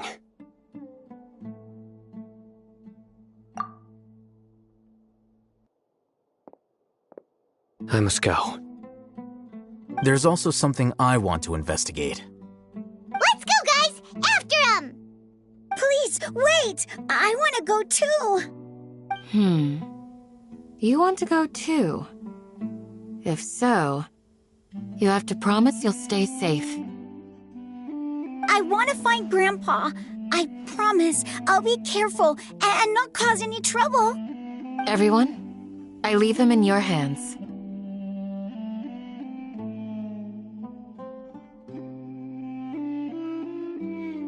Yay! Let's go! Remember to pack some food with you!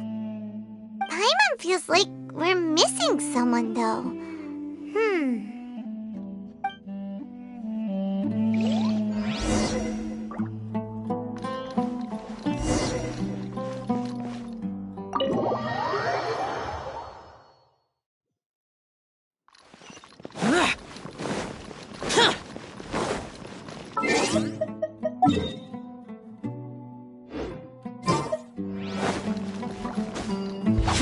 Useless!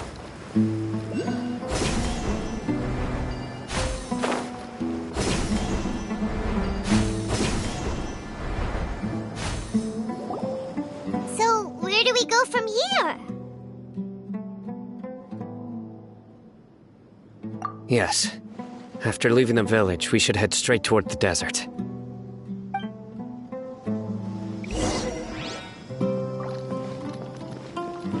I know the desert like the back of my hand. Is that because you play here a lot? Yep.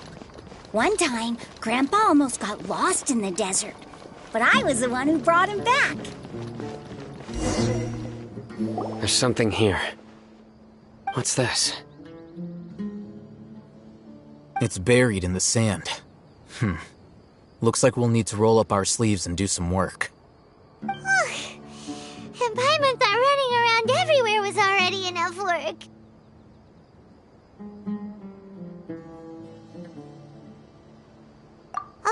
Okay.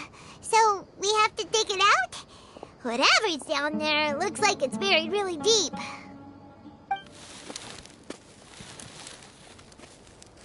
These are likely fragments of an academia-developed device, something akin to a headset.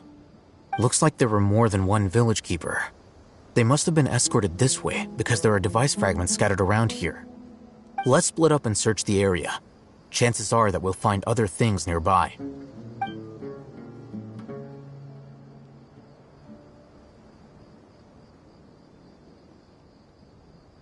Is this what we're searching for? It looks kind of scary. This is definitely a device used to extract divine knowledge. How did it end up buried in the sand? That can't have been part of the plan. They must have been attacked along the way. Wait, what? Grandpa, I hope you're okay. Don't worry, your grandpa's gonna be fine. Razak didn't display any signs of starvation or dehydration, which means that they left fairly recently. We should be able to catch up. One more thing. Given that the device had been entirely covered by sand, I believe the attack must have happened prior to the sandstorm. Let's keep going. They can't have gone far.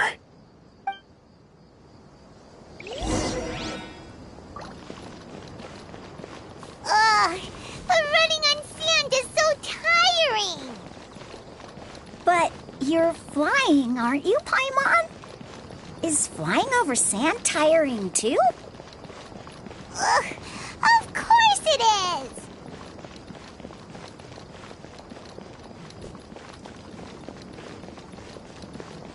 Voices, over there. It sounds like an argument. Whoa, you have really good ears. Don't get any closer. They'll notice us. Dia's talking with the Eremites? Very interesting. Let's listen in. If you had informed me sooner, there'd be plenty of room for us to... You're one of us. We would never lie. Scholars. You don't know as much as I do.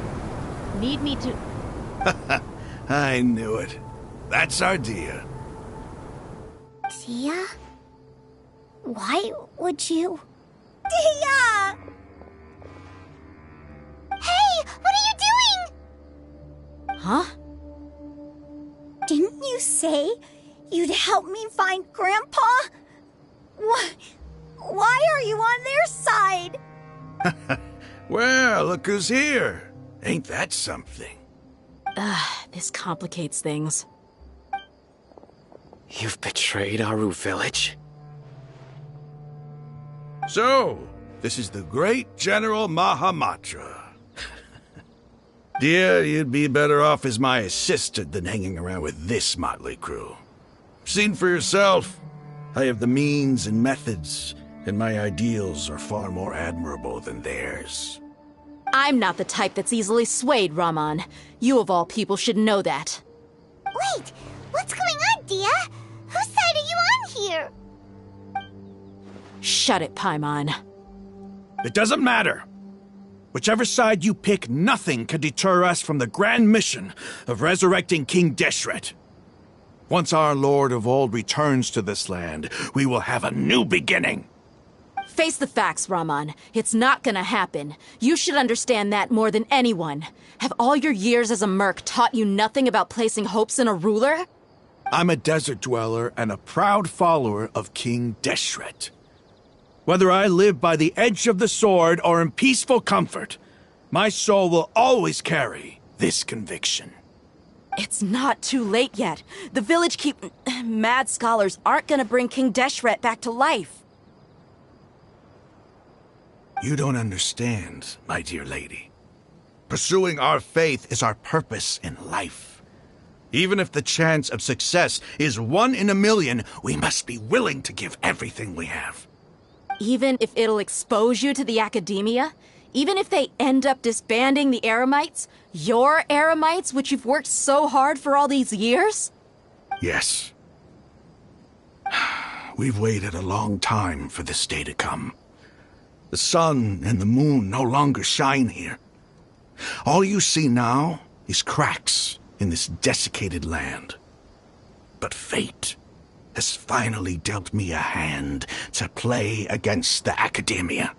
With these scholars in our custody, we'll stomp the Academia's forces and fight our way beyond the wall of Samiel. Ridiculous. Think about it. The Academia controls the entirety of Sumeru. Your powers are negligible in comparison. If you still don't believe me, then try asking these 2 men. They're also against the Academia, but neither of them are as arrogant as you are. They look more like pawns of the Academia to me. Why would I listen to anything the people of Greater Lord Rukkhadevada have to say? Filthy traitors. Your god abandoned all honor and betrayed King Deshret. We desert dwellers will never trust the likes of you. It's impossible to communicate with someone so hostile. Perhaps we should. Do you really believe that by kidnapping the scholars, you'll be able to negotiate with the Academia? These people have no value as bargaining chips, but I could be persuaded to take their place as your next hostage. These scholars were exiled from the Academia. I, on the other hand, am their current scribe, and will be a much greater asset to you. Wait, you can't be serious. So, you want to trade places with the hostages, do you? Precisely. Any wise person would gladly accept my offer. What are you thinking? What if they decide to kill you instead? Well, that would be bad luck for me. However, I'd get the chance to observe the scholars, perhaps even find out the truth. Think you can talk me over with that confident look of yours? I'm not trying to persuade you. I'm using this as a means of joining forces against the Academia. You are the scribe. What do you have against the Academia? Not all desert dwellers believe in King Deshret, and the same applies to the Academia. Why must all knowledge seekers approve of the Academia's way of doing things? You academia scum. Every last one of you is nothing but a hypocrite, just like everyone else on the other side of that wall. I've made myself clear enough. I won't listen to another word from the Dendro Archon's people. Not so fast. I'll hate them. Do you stand by everything you just said? I never make empty promises. You know you're making a dangerous decision, right? I do. Good. Raman, hear me out. These people are my friends. Maybe you can't take the followers of the Dendro Archon at their word, but what about me? Do you trust me? We've known each other for years. Of course I do. In that case, I'm willing to vouch for their honesty with my right arm. Come on, Raman, don't be a coward. If you're serious about taking on the Academia, you need to steel yourself. You can't be afraid. An arm from the Flame Mane. You've piqued my interest. But what if you refuse to oblige? What should I do then? No one's a fool here, Dia. We're mercs. And mercs don't tend to live long unless they have their wits about them. You're not wrong, but this is different. I promised my friends that we'd bring back the village keepers together. Let's do it right here, then. Give me your right arm as proof of your resolve. Don't listen to him! He's not even trying to negotiate! He just wants to make things more difficult! That's fine. Are you crazy? We came here to save lives. One arm for that many people is still a pretty good deal, if you ask me. Raman, I'm holding up my end of the deal here. You'd better not let me down. Sure. Go ahead and cut off her right arm.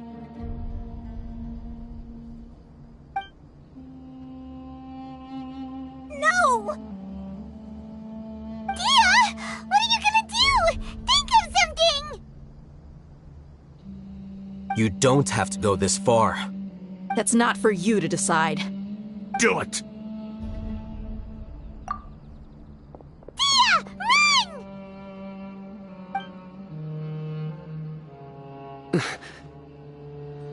Run!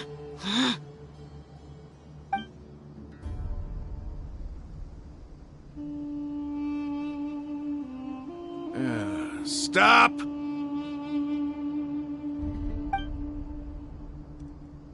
What's wrong? Can't do it? Flame Mane, you and I are both desert folk. Cutting off your arm is no different than cutting off my own fingers. Where's the sense in cutting my own kin to pieces?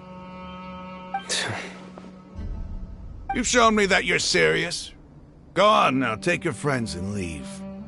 Meet me in the desert at noon tomorrow.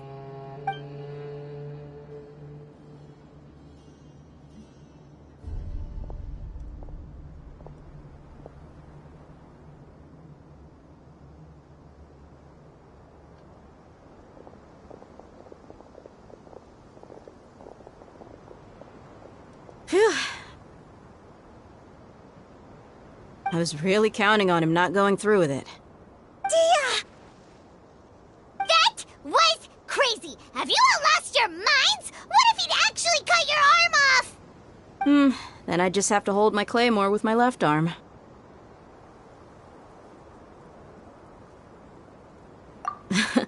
Okay, I'm sorry. But sometimes when you're out on a limb, you gotta double down to seal the deal, you know? Don't ever make a promise like that again. I can deal with the likes of them. If it came down to it, you would not lose to them either. I don't doubt it, Sino. But this is about more than me and them. There's a lot more where they came from. Even if we got rid of one bunch of radicals, there are others out there. Wiping them out would do more harm than good. As you wish. I'm sorry, Dia. I should have stayed put and listened. I should have trusted you. It's okay. I promised you I'd help find your grandpa, so I'll do whatever it takes. Whatever it takes? You just might be scholar material. Huh? Are you serious? The Eremites once said that I was a lunatic. Perhaps a little madness is essential to be successful in research. Why does it feel like he's using his praise for me as an excuse to brag about himself?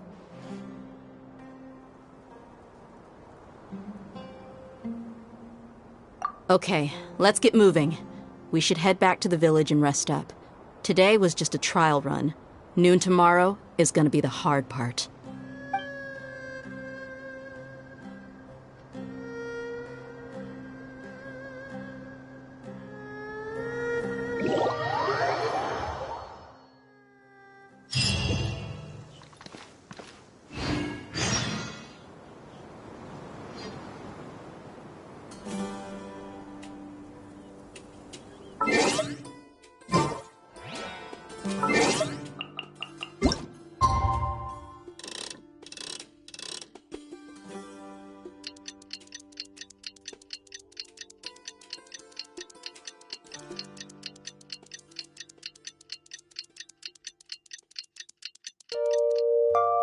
The damned will sooner die again than lay a hand on me.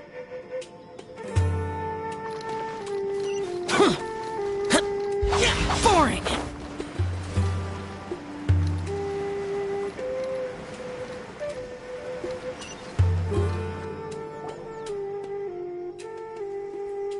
You're all here so early.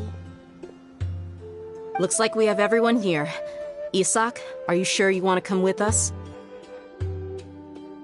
I'll watch from a safe distance. Dia, I want to be there to bring Grandpa home. Okay, let's go then. Dia, wait. What's the matter? I heard that you were quite reckless yesterday. No more of that today, understood? Or I'll be very upset with you. Fine.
Huh.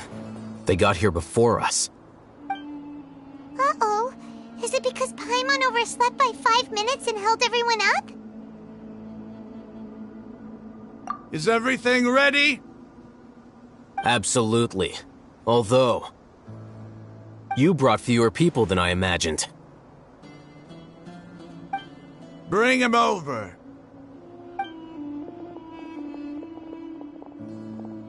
Grandpa! Why is there only one of them? Rahman, I've always thought of you as a man of his word. What's this about?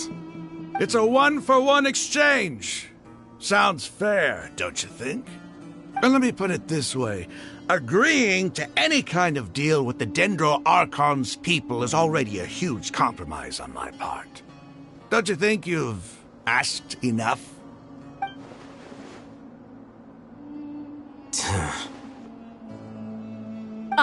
You stay right there!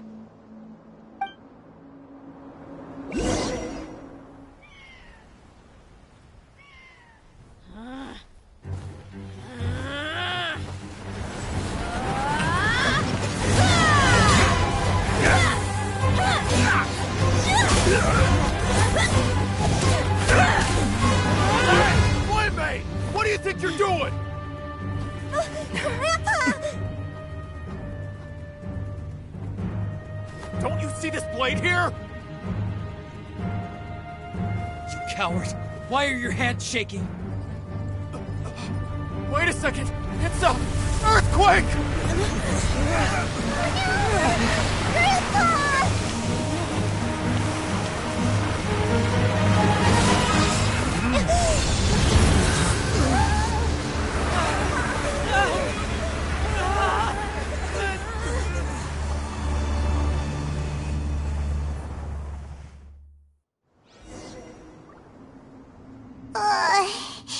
Paimon's dizzy.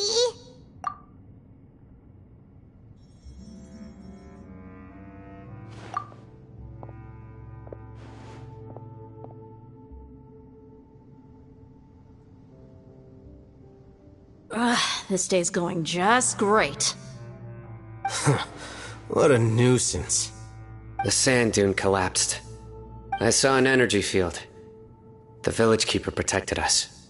It glowed green with dendro. Just like you said, it may well have been the remains of Lesser Lord Kusanali's power inside the scholar's body. The dendro archon. The present one. Grandpa? Grandpa? Oh no, he's getting confused again. Hey, look around you. Did there used to be a temple here?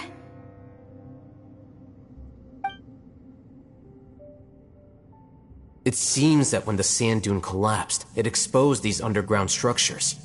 The symbols on the gate belong to King Deshret's civilization. This structure must be ancient. Over time, the sandstorms completely buried it and left it in the state we see now. It could have been an underground palace in the distant past. Oh, a miracle.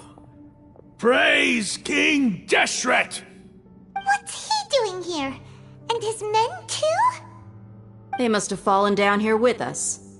Pretty lucky if you ask me. Most of them seem in really bad shape. Except for him.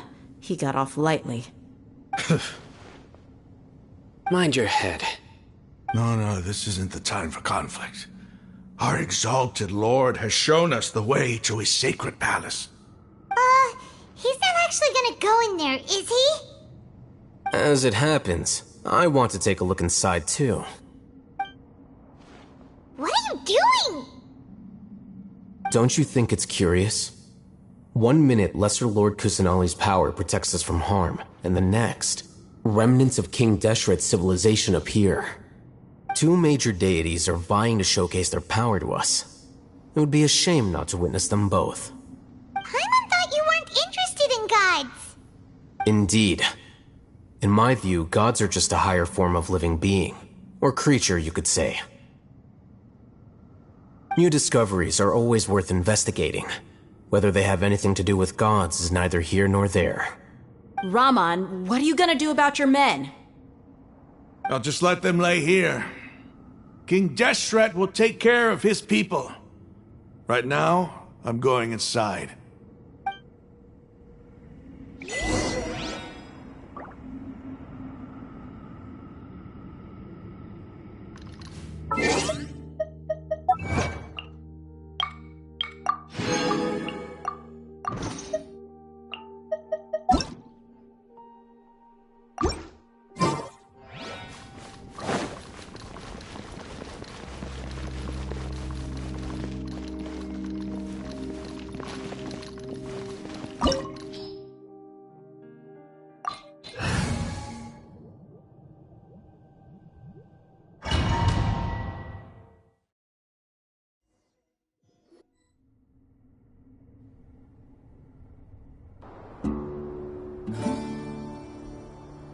It's full of life here. This defies comprehension. It looked completely desolate from the outside. Yet, it flows with energy inside.